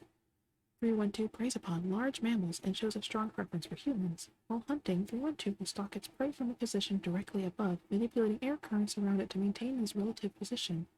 Prey can escape by moving at a speed upwards of 30 km per hour, or by entering a large crowd, which seems to confuse 312 and cause it to switch targets. 312's core is filled with a large cluster of eyes. The majority of the eyes are human in appearance, except for one large central orb. The other eyes are connected to the central one by thin tendrils. This core can be observed through the tube of tentacles by prey looking directly upwards, or by a recording device above this targeted prey. So long as the core maintains unobserved, 312 will remain docile, and seems capable of surviving indefinitely without feeding. Although feedings do increase its mass and movement speed, as well as the number of probably number of eyes. However, if a prey animal makes eye contact with the core, 312 will become active, generating a narrow, controlled vortex with the appearance of a long tube cloud connecting the lenticular cloud above with the ground. The prey is pulled into 312's tentacle mass by a strong updraft within the vortex, paralyzed by a venomous sting by the tentacles, then digested. Within about a week, partially digested remains of the prey will fall from the sky where 312 disappeared. After a successful hunt, 312 will drift aimlessly until another prey creature comes nearby. Based on incident reports, the Foundation believes that there are at least 3 contained instances of SCP-312 in the wild. Recovery efforts are difficult because 312 often follows a single person for months or years before the effect is triggered. Ooh, spooky.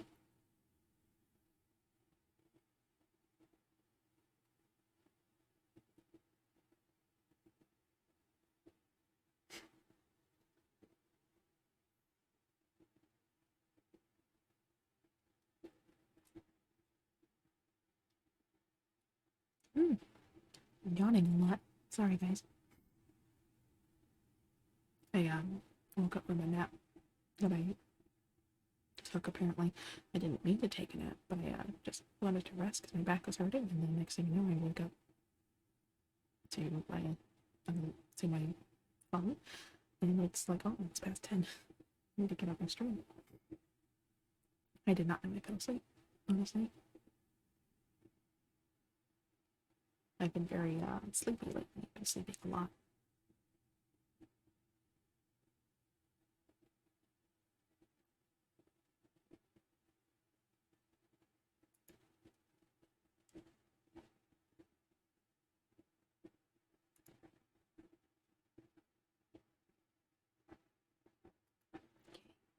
This one is SCP-607, called Dorian the Grey Cat. Object Class, Euclid. Special Containment Procedures. Subject currently resides with Agent Blula, who it has chosen as its owner. Both Agent Blula and 607 are to be placed under full surveillance for study, and Agent Blula is to report to Dr. Blula for psychiatric evaluation every 2 weeks. A task force should be ready at all times with at least 1 D-Class personnel on hand for subject to imprint on in case of the death of 607 or Agent Blula. When not being directly held or monitored by Agent Blula, 607 is kept shackled and bound in a small, portable containment chamber. The containment chamber is designated to immobilize 607, allowing medical personnel to insert feeding tubes, IV drips, catheters, and other life support devices. Due to the nature of SCP-607, Agent Blula has elected to keep the portable containment chamber on his person or in his immediate vicinity at all times. Description: 607 is a large gray male American short-haired cat of an intermediate age with a collar reading Dorian. 607 was discovered in late 19 when a man known as A.S. suddenly and without warning violently expired at a cocktail party in uptown New York City. Mr. F's death was later found to coincide perfectly with the moment a party attendee leaving the home mistakenly backed over his cat. Due to the mysterious nature of S's death, a local Foundation operative joined the investigation as a consultant. Special Agent F had stepped outside to smoke a cigarette when he heard a cute little mewing sound. SCP-607 subsequently bonded with Agent F, who chose to bring it back to the Foundation as a pet and companion. Agent F reported difficulty in supporting 607. The cat would not eat, become lethargic, and seemed to lack a will to live. Agent F jokingly told fellow agents he was experiencing sympathy hunger pains 7 days after Agent F's initial contact with 607. Both he and the cat died of starvation. The circumstances surrounding Agent F and Mr. S's death piqued the interest of the Foundation, and the cat's dead body was taken to the isolation chamber until further testing could be ordered. 607 reanimated approximately 24 hours after its estimated death time. It was correctly speculated that once 607 bonded with the person, a negatively symbiotic relationship was formed. 607 bonds with the first human individual it comes into contact with after reanimation. Several experiments were conducted, each involving bonding 607 to a D-Class personnel. Testing showed that the injuries inflicted on 607 would show up on the bonded person, in the closest anatomical representation possible. Striking 607 resulted in bruises on the personnel. Breaking one of the cat's front legs resulted in personnel's broken arm. Termination of 607 via gunshot resulted in death of bonded personnel, via a bullet hole with no bullet found. In all of the experiments, 607 reanimated approximately 24 hours after death with no apparent physical injuries. Perhaps most important to note, 607's behavior is... perhaps most important to note, however, is 607 behavioral tendencies. Regardless of the bonded individual's attempt to appease the cat, 607 is suicidal. 607 has been observed starving itself, inflicting self-harm with its teeth and claws, running into traffic, antagonizing large dogs and allowing itself to be mauled, eating poisonous materials, jumping into the moving parts of heavy machinery, and attempting to enter Keter containment chambers. In all cases, the death of 607 has resulted in the death of the bonded individual, which injuries and causes of death mirroring those of 607. Oh, thanks for the follow, Daniel. Thank you. Welcome. Welcome to the stream.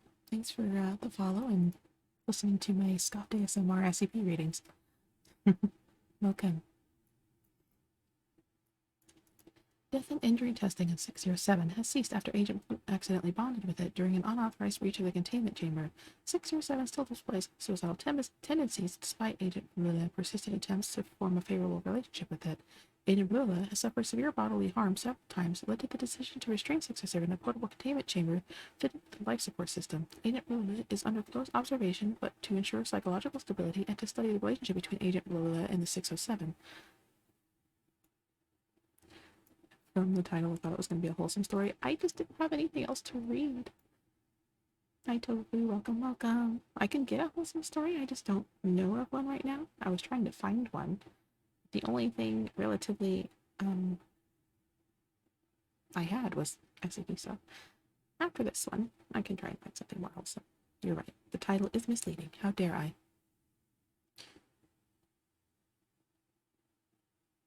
You're just surprised. False advertising on my part. I'm sorry. At this time, 607 still displays suicidal tendencies removed from restraints. It is unknown if 607 has always displayed such tendencies or if they are due to its resentment of the Foundation and the initial testing performed on it. Really, I click on the ones that say, oh, a little cat or a little dog or whatever. It turns out to be horrible.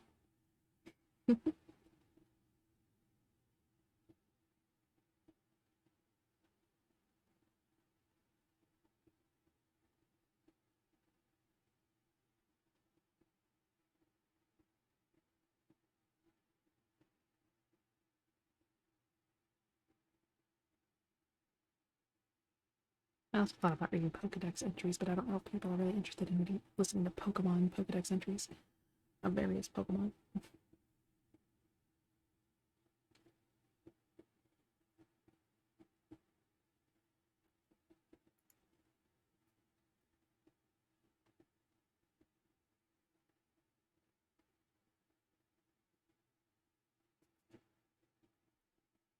Trust me, this is better. I saw so many ear licking and bug nails were very traumatizing.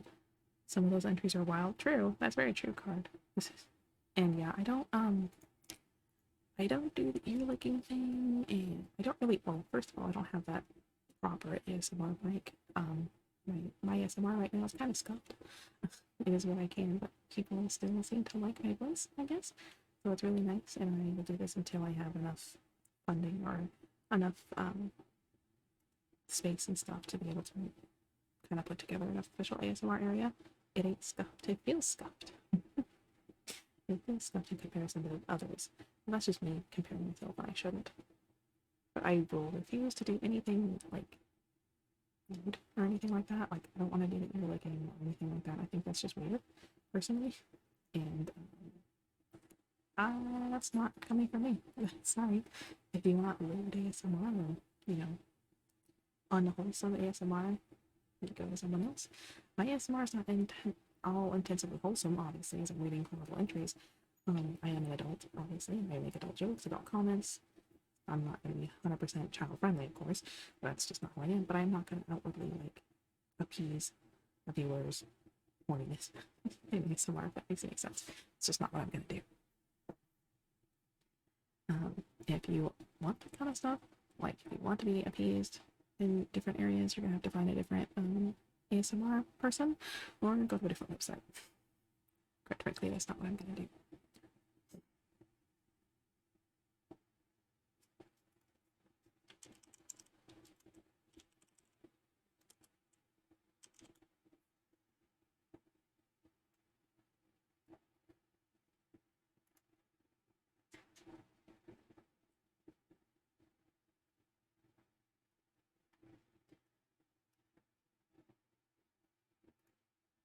Well, honestly, the Pokedex entries sounded really interesting to me, so because I love Pokemon.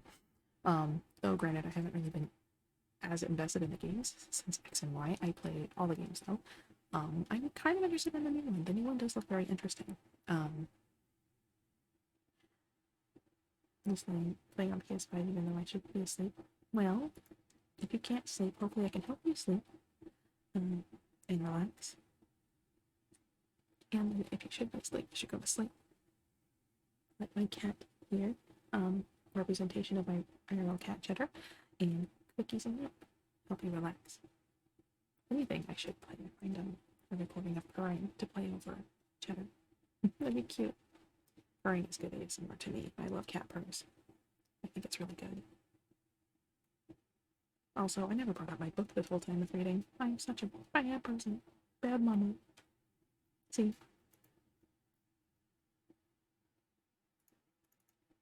Is school 5 a.m. is average sleep time for you? Well, I hope you don't have anything to be up early in the morning for. Definitely just relax, chill out. Though I do play also a lot of Temtem because I love that one, and it's similar to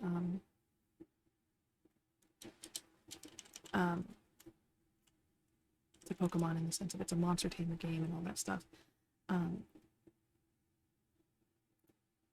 everything like that. I wonder if the Temtem has like entries.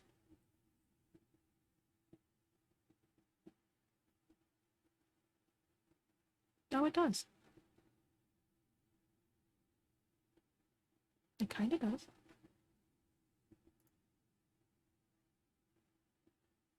That's kind of neat.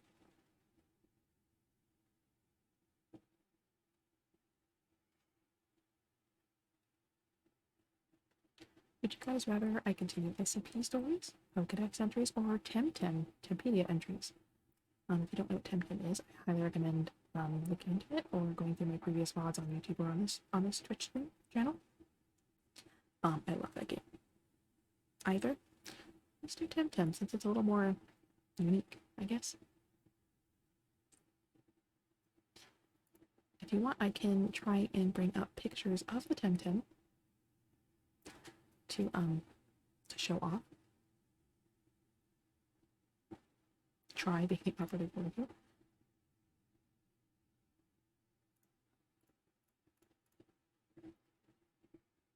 It's up to you guys. Or you can look them up, whatever works for you.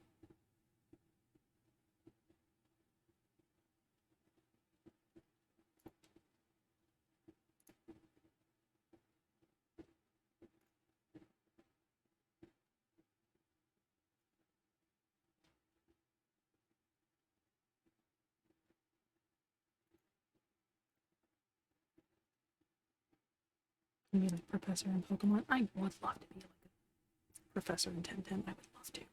I did apply to the Pokemon Professor program many years ago when I was highly involved in the competitive gaming scene for Evolved League and cards, but I never went fully into it because adult life, work, stuff like that. Let me see if I can find a really cute, easy way for sharing little Temtem images.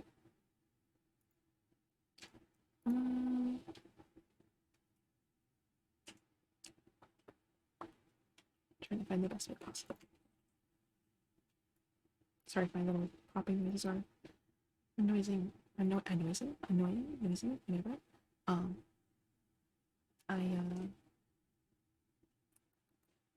ADHD. It's the only thing I can explain.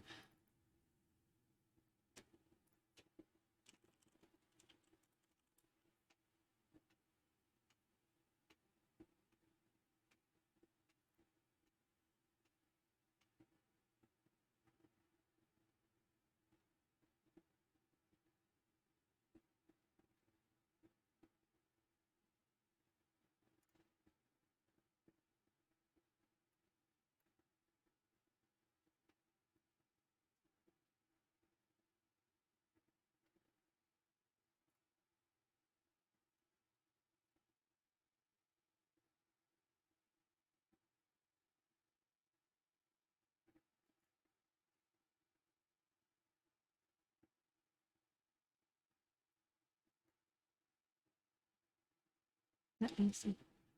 I'm gonna try something. Just give me a hot second.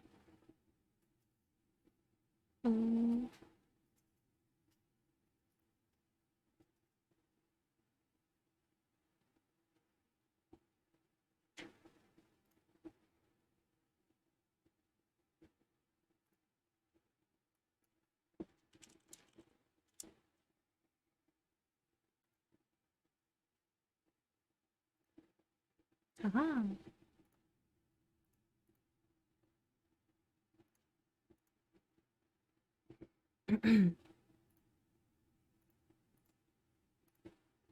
And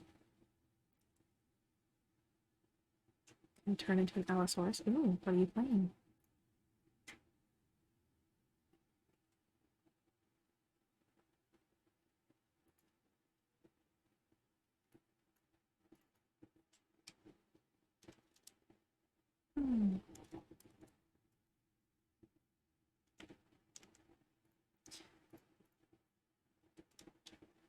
That's too much.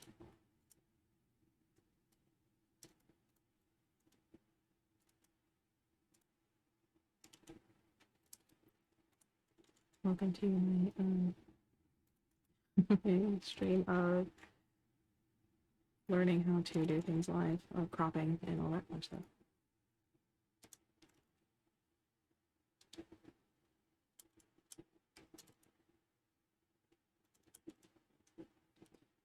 There we go.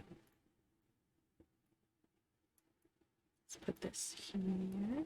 Let's put it under here. That way it's still... There we go. Cool.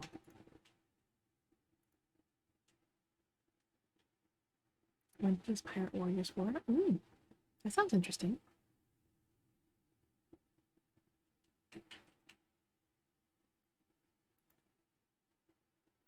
So the Temtem that's on screen is called Amendment. It is number 1 in the Tempedia. Its Luma makes it turn pink, which is like a shiny. If you want to see it, I can pull that up. Its Tempedia entry. Mimit has the honor of being the very first digital Temtem ever created. The genomic reservoir contained in its tail allows it an unequaled ability to replicate any other Temtem species, making it the ultimate breeder. So it basically is Ditto. Ditto of the Temtem world.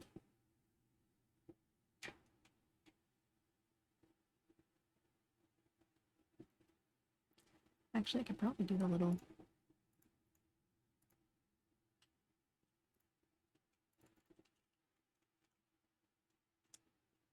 There we go, we can do the little gifts. This is called an Ori.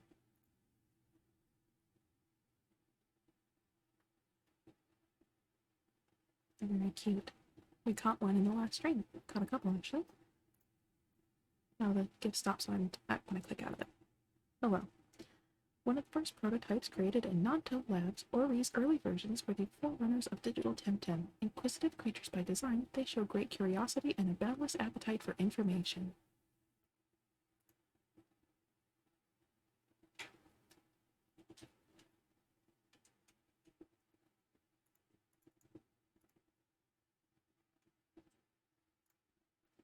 In its evolved version,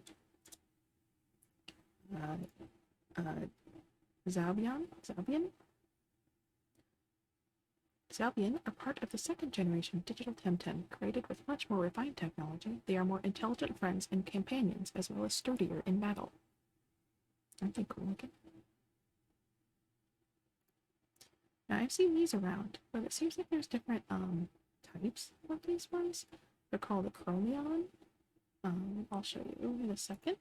They're actually pretty cute looking.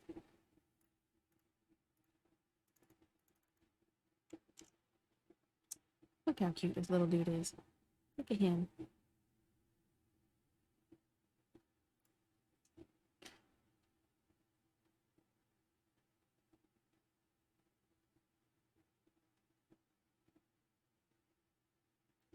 Tempedia entry.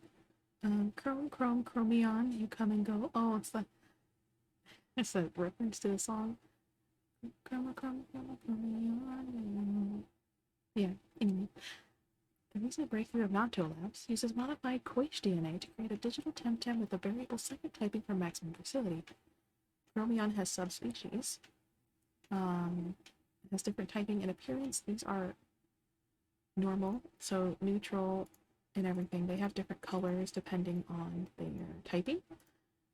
That's on the screen right now is considered their neutral digital typing, excuse me. It's really interesting. Very cute little things.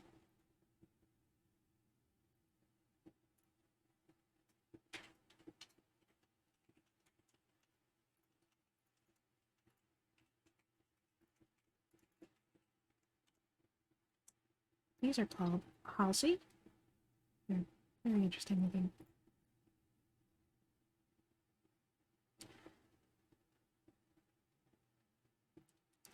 It says, this is a newer model from Nanto Labs, specifically designed for dojo tamers. More intelligent and empathetic than older digitals, it is much more responsive to human commands, and was fortunate enough to have one as a friend. Wouldn't change it any for any other. Reminds you of Slime Rancher. I mean, it has the same kind of art style, sort of. It's very similar art styles.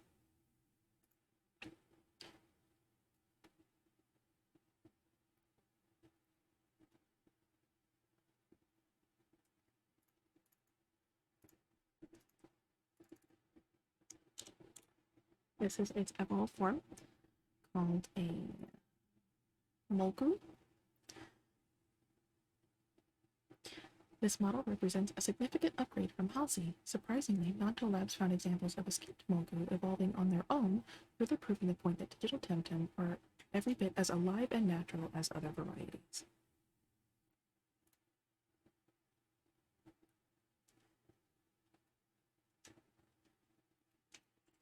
This one's one of the more popular and cuter Temtems.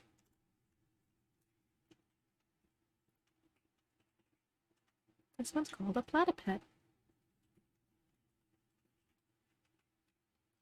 Platypet was popularized by a cartoon series, and ever since then it has been one of the most popular Temtem with kids.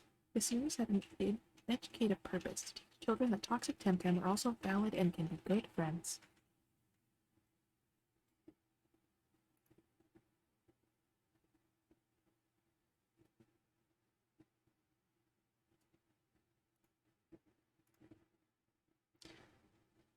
Let me see.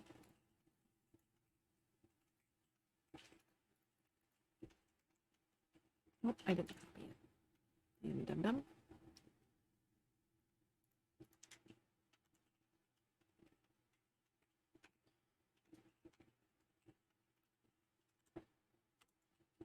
This is where we evolve the second F1 evolution. It's called a Platox. Platox shared common ancestors with Cypat, but these species diverged centuries ago. While Cypat evolved opposable thumbs, Platox specialized in surviving polluted environments. Today, they are the most successful feathered Temtem of Tukla. Tukla is an area in the game that has a lot of poisonous air and water.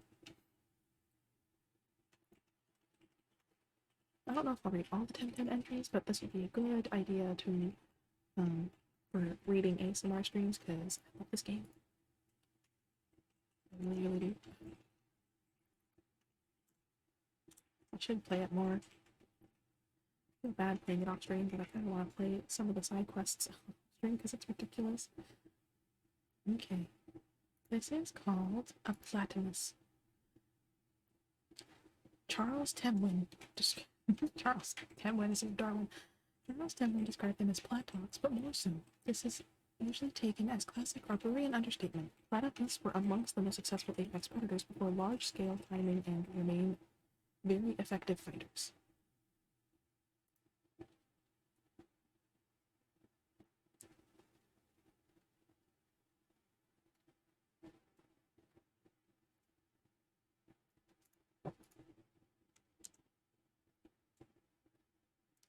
This next one is called a Swally.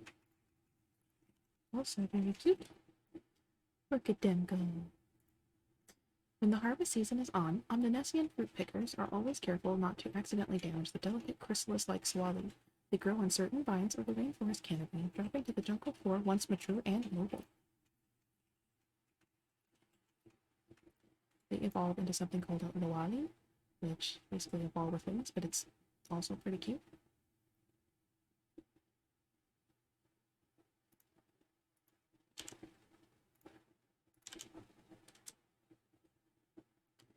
That's a pretty big one, but yeah, it's a Lawali. Delicate and graceful creatures, Lawali are all wings and eyes, and natural charmers. Their hypnotic eyes can completely dazzle their enemies, and their constantly fluttering wings allow them to change course in an instant.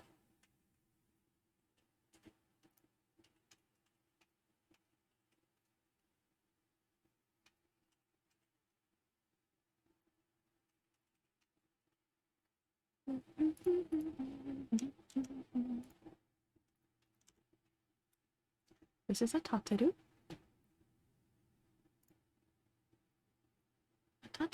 Despite their impressive height, Tataru are quite shy and not naturally aggressive.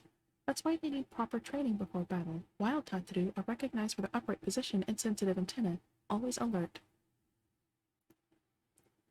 Now, I haven't caught one of these or anything yet, or seen them in the wild yet, but I've seen them with other Temtem tamers, and my god, do I want one so bad. These are called Garhundras. And they are freaking cool. Look at that. Look at that boy. Look at him. Popularly known as the monster of the sewers, this species descends from proto-temtemic life forms of the Zolot Reservoir. It is no surprise that it has adapted to an extremely toxic ecosystem. It's toxic and electric? Holy shit. I'm not reading too much of its stats or anything, because I want to kind of be surprised about it, but it's okay. I love this stuff. Oh, I haven't seen this one at all yet. It looks so cute though.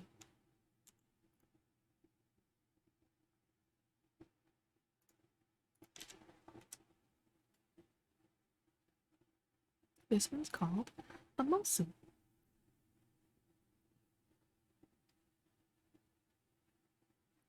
The adorable Mosu descends from the primeval pachyderms that roamed the Green Glen Forest back when it was part of a great boreal forest spanning almost half of the peninsula. It's cute. I like it.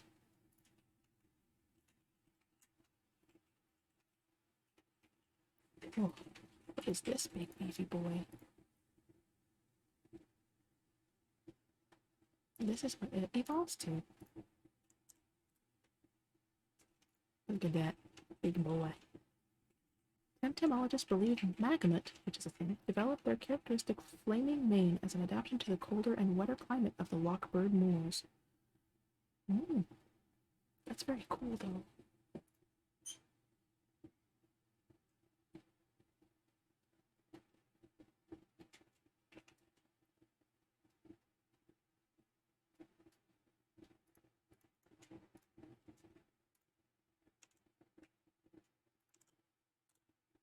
This is called a pajaro. Pajaro tend to hide in treetops and lurk, their green mask allowing them to blend in with the foliage. Often the only way to locate them is to look for the tall-tailed gleam of their eyes. And they evolve into a pajara.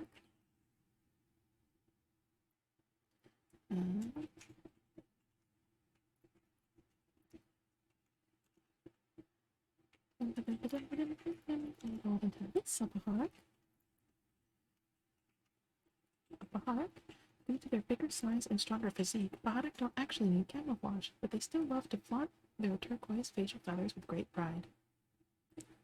And then that evolves in its final evolution, but I love the name they gave it. The final evolution is called Grandpa.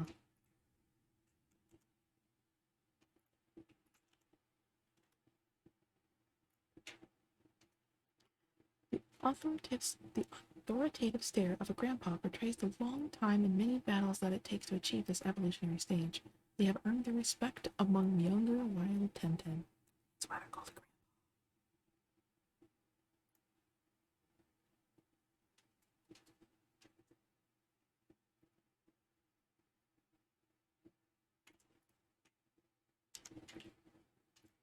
This one is an Ampling. Native to the steep slopes of the Iwaba Highlands, Ampling are as adorable as electrifying. Neo-Edo children are familiar with them, thanks to regular school trips to observe these charming creatures in their natural habitat. And they evolve into something called an amphitheater. At least I think that's how you pronounce it.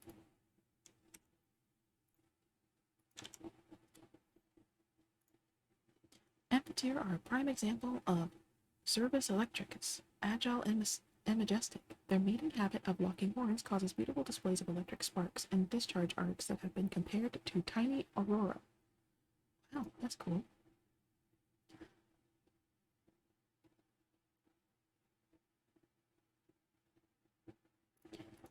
This one's also a very cute one. That I have the evolution as part of my lineup. This is called a Bun Bun. Bun Bun. These adorable creatures are probably a remnant from the times Tukwa and Kisiwa were a single island. While their strong Earth DNA is clearly of Kasiwa origin, the crystalline contents of their paws to betray a definite Tukwani influence. They are very social and easy to tame.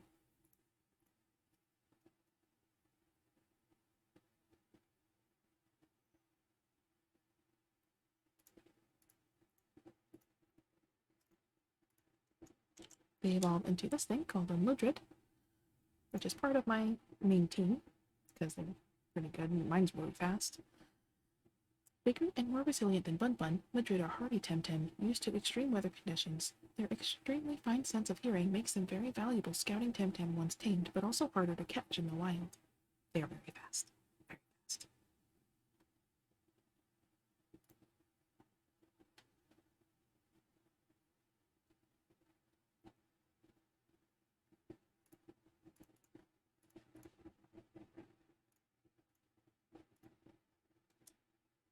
This one's called a Hidobi. This cutie is an adept climber, thanks to the little suckers located on each of its 8 stubby legs. For the same reason, Omninesium children quickly learn to hide their cookies instead of putting them on the higher shelf. Because they're gonna eat your cookies. And they evolve into something called a Taifu, which is pretty strong if you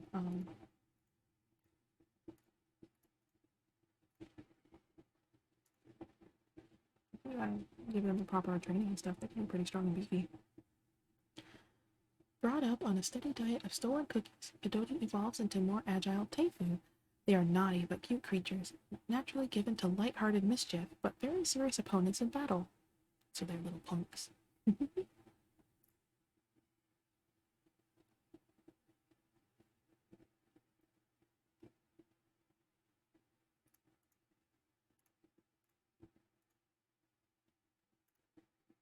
This one's called a full moon.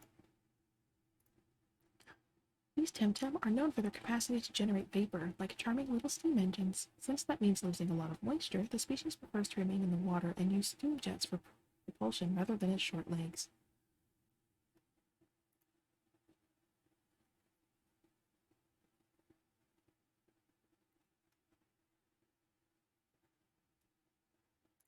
It evolves into this thing called a Whiplum. Look at this thing. Whiplum takes Fomu's clever use of water vapor one step further, flying on steam wings. The species boasts increased range and speed, paired with a stronger attack thanks to its sturdier horn.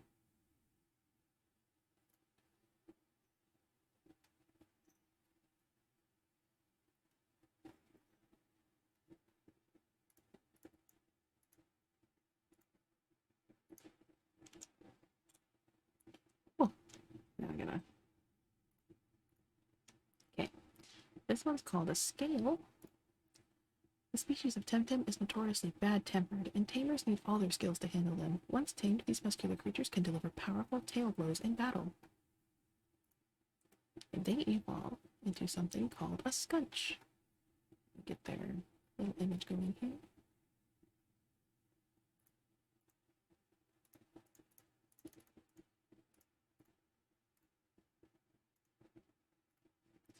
This is what they evolve into.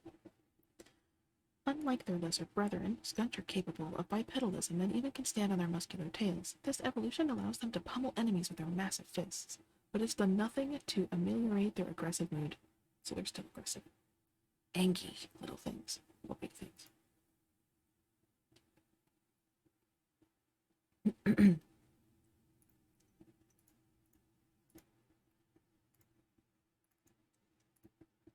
This one's called the Goty. G-O-T-Y, so Goty. Voted best Temtem every year by natural enthusiasts, Goty is as effective as it is cute. This little crowd pleaser is particularly popular among casual Kissy-One tamers. I think it's very cute. Look at that thing. It evolves into a Moflank? I don't know how to pronounce it. This majestic thing. With their imposing horns, crazy Moflank herds used to be serious natural hazards of the Kissy-One plains. The tribe soon learned how to tame them to avoid dangerous stampedes. Well, good.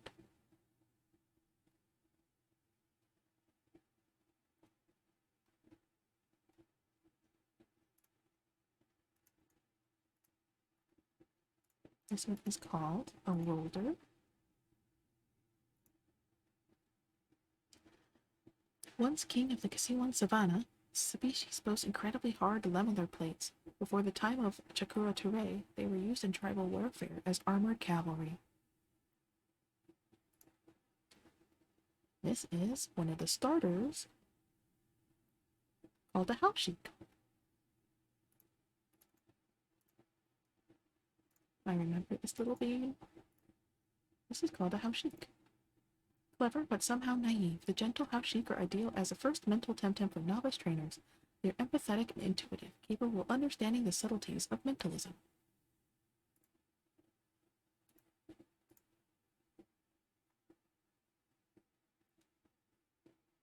A Haushik will then evolve into a Tental. House Sheik eventually evolves into the more mature Tental, shrewder creatures whose writhing tentacles serve as apt metaphors for their ever-twisting, sibylline minds. I don't know what that means.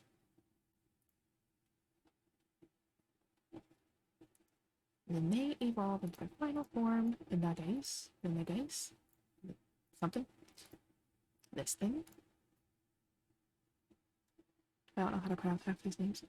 Simpangi legends are full of sage Nagais giving cryptic advice to folk heroes, an early example of the traditional association of the species with wisdom, insight, and spirituality.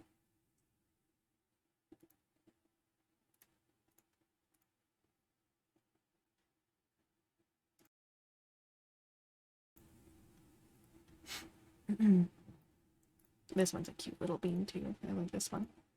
And its evolution, it's pretty cute. This one's not a starter, but it's called the Orpho. Probably a mutation from an ancient serpentine strand of nature Temtem, or will now show remarkable adaptation to noxious conditions that feature prominently in the art of ancient Proto-Arborean cultures who feared and revered them. And they evolve into something called a Ventricil. I just need to get their little thing, which is, you know. It's a bit small, so we might have to zoom into this one. Yeah. A Ventricil. Long considered to be a legend, the species was scientifically verified just decades ago. Temtemologists are still debating how the nervous system of Ventricil copes with 3 separate encephalactic centers.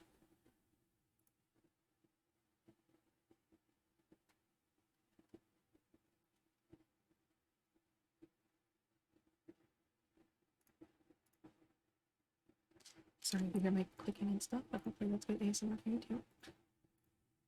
Ooh. This is called a Banapee. Capricious and stubborn, these Temtem roam the side of the Anak volcano, grazing on burning coals instead of grass. Notably difficult to tame, they set the right expectations for prospective fire Temtem tamers. Hi, Zenny. This is your first time chatting? I could have sworn. Hi, Zen. How you doing, sweetie? Welcome. Hi, Zenny. How are you? Who turned off the light? I did. It's quiet time while I go over Temtem entries.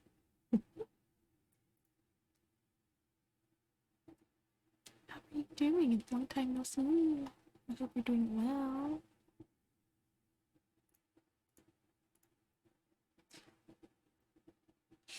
It's embarrassing. It's okay. I turned it off on purpose. If I turn it back on, then you'll be able to definitely tell. If I turn the lights on, so to speak, you'll definitely be able to tell. Long time no see. How are you doing? That evolves into a Capire, for those who know. These temperamental creatures often appear in Muir Island folklore as tricksters, the unreliable nature embedded deeply in the culture. Highly territorial, they breed in a knock and make sure any visitors know just how unwelcome they are. I'm the first time chatter. It's okay. I know you lurk my streams a lot, and I lurk yours all the time. So it's, you know, it happens. I know you here more often than just now. I pay attention to my lurkers. How are you doing? Anything interesting going on with you? Any games you've been really into lately?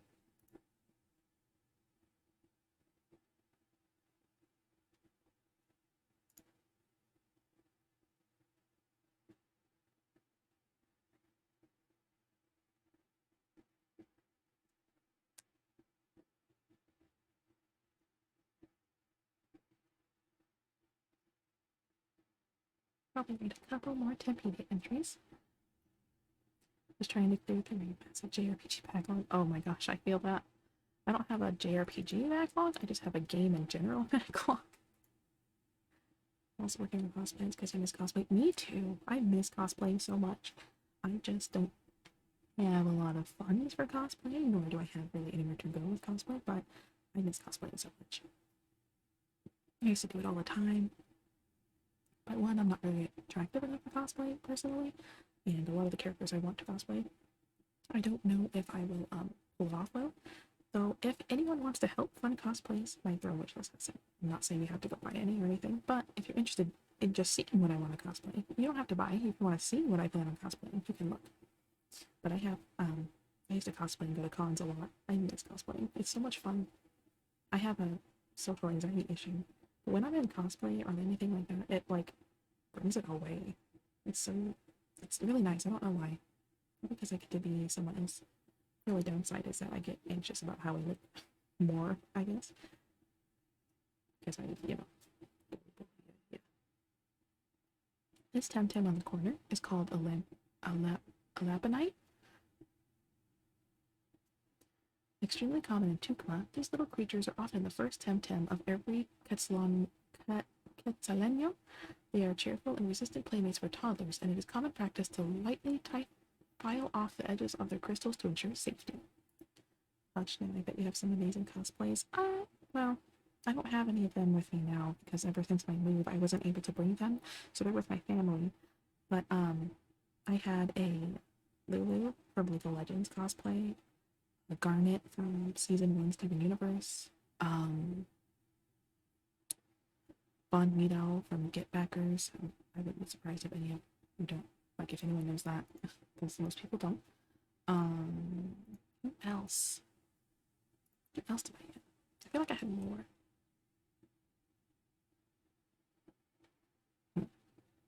I can't remember, but those are the main three I remember having. I had a dragon character thingy, like cosplay thing. This Temtem is called the Azurok. It is the evolution of a Lapinet.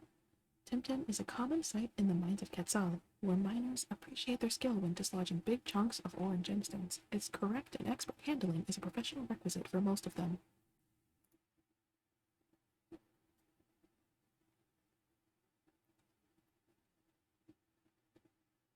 They evolve into this beefy thing called a Zinareth. Look at this thing. Mwah. Any given night at the Jaguar Lounge, drunken miners whisper tall tales about great crystalline behemoths lurking in the darkest abyss under the city. This Temtem is probably the base of all those urban legends. Probably.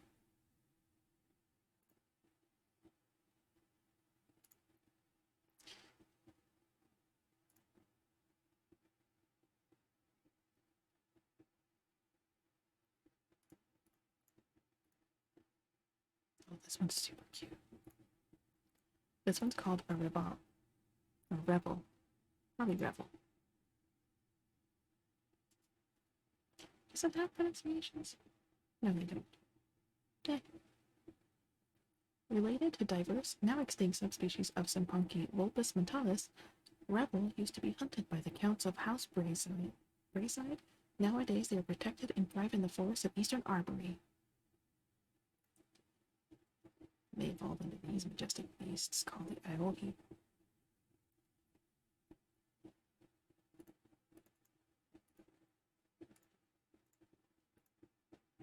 Look at these beautiful babies.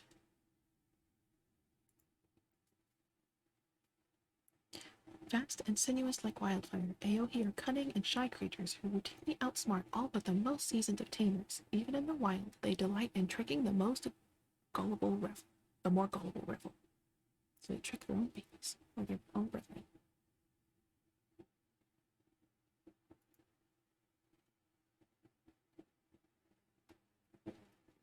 These ones are ridiculously cute for interesting reasons. They just look cute to me, even though most people probably won't agree.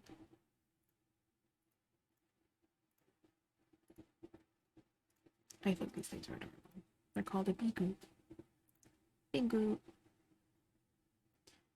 If there's an easily underestimated Temtem, it's Bigu. Comically ill-tempered, many tamers have found to their cost that these gastropods compensate their slow pace with outstanding tenacity in battle. They evolve into these things called the Babawa, which is, they're honestly pretty cool. The Babawa.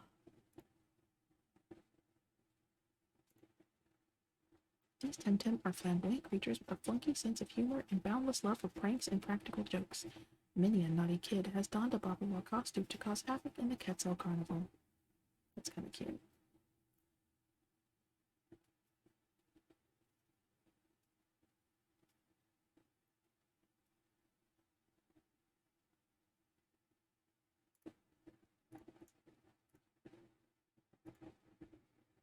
This one is called an OB1.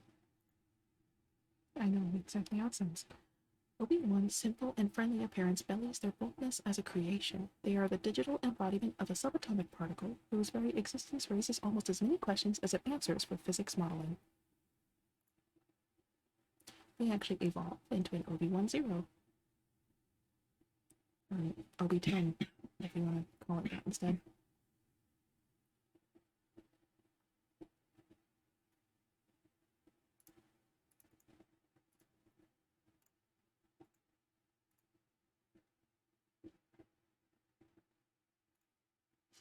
Conventional physics can't explain why OB10 is a 2-in-1 Temtem or how their attraction-repulsion dynamics actually work.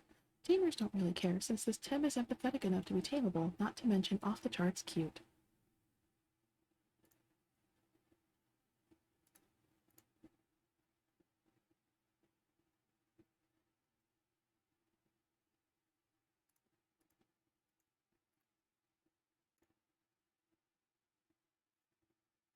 This is called a Keku.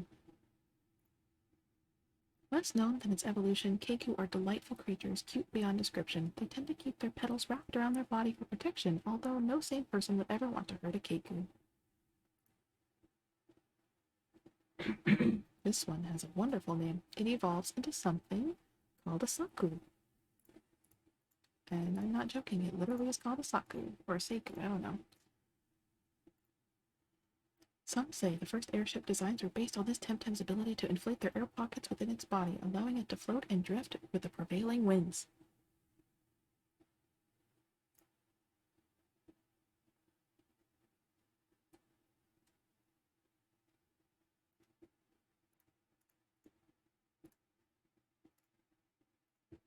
This is called a Valash. A Valash?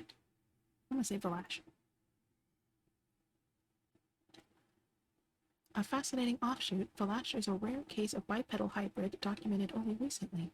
The care with which it keeps its forearm crystal sharpened betrays some sort of primitive sentience.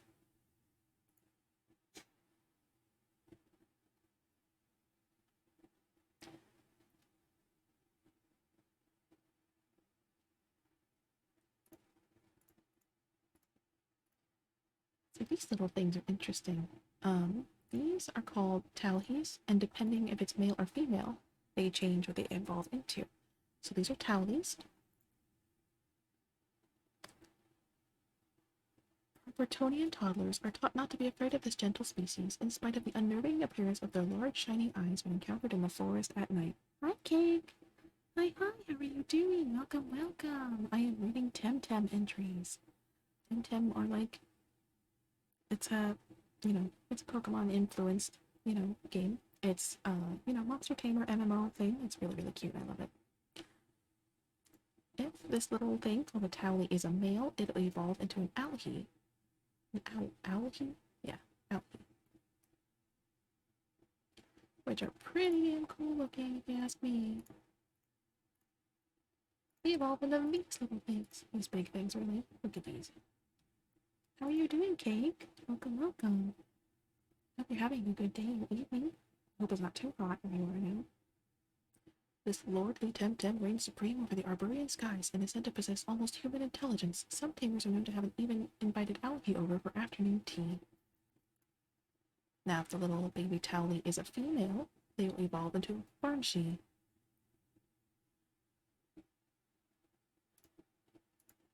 Which is, I get it.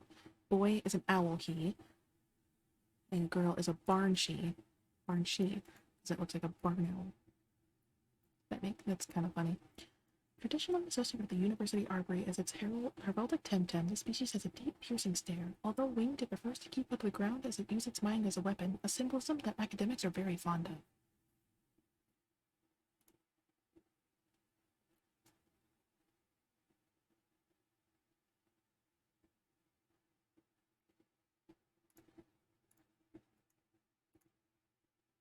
This cool thing is called a Gyalis.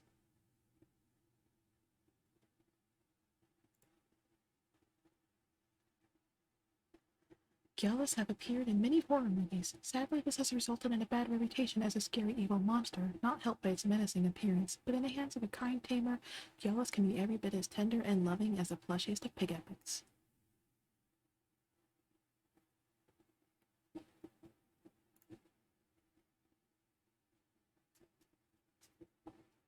I'll read a couple more before we start wrapping it up for the night. It's getting pretty late, and I know I started a lot later than my usual streams, but with how my household is, it's a bit easier for me to start later when people are sleeping than to do it during the day. This one's called an oculara. Oh, an oculara. That's what it's called. Oculara, not oculara. Despite its creepy appearance, oculara are mineral eaters that never pose any danger to humans. Their tame nature and their appetite for raw rock make them valuable assets for mining purposes, as the Chumani know very well. They evolve into this cool thing called the Mix. I don't know. I'm gonna say the Mix. This cool thing.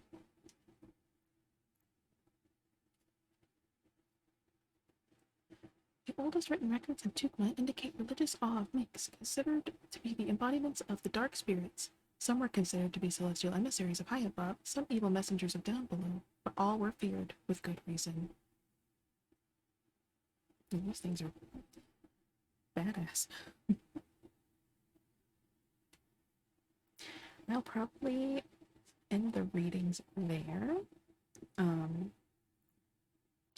Just because it is getting pretty late. We should start wrapping up for the evening anyway. Eventually, I will be able to do ASMR streams a bit longer. My other streams are about 4-ish hours. My ASMR streams are about 2 to 3. Right now it's at 2.5. Because I have to start them so much later, it does take a little bit. And staying up overnight is not always the best for me. I do sometimes. Maybe I'll do ASMR longer. Just let me know if you guys enjoy ASMRs and I can do them longer throughout the night or anything like that. I just know my time frame, the later it gets for me, usually everyone else starts going to sleep, so I don't want to do it too late. Anything like that. But if it's liked enough or wanted enough, I'll do them longer and more often.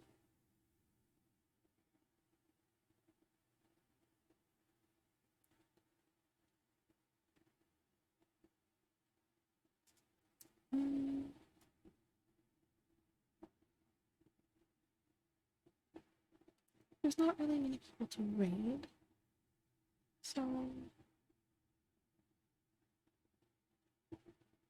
I probably won't raid anyone for this evening. Just this time. I usually raid every stream, but there's not really a lot going on, and I would hate to throw you from an ASMR stream into a loud and big video game stream. So if you want to watch whoever else, please give them love from me, and from yourself, of course. And I hope you guys have a wonderful evening. And hopefully I'll be able to do ASMR more and longer. Just let me know if you guys like them. Thank you. Bye. Have a good night.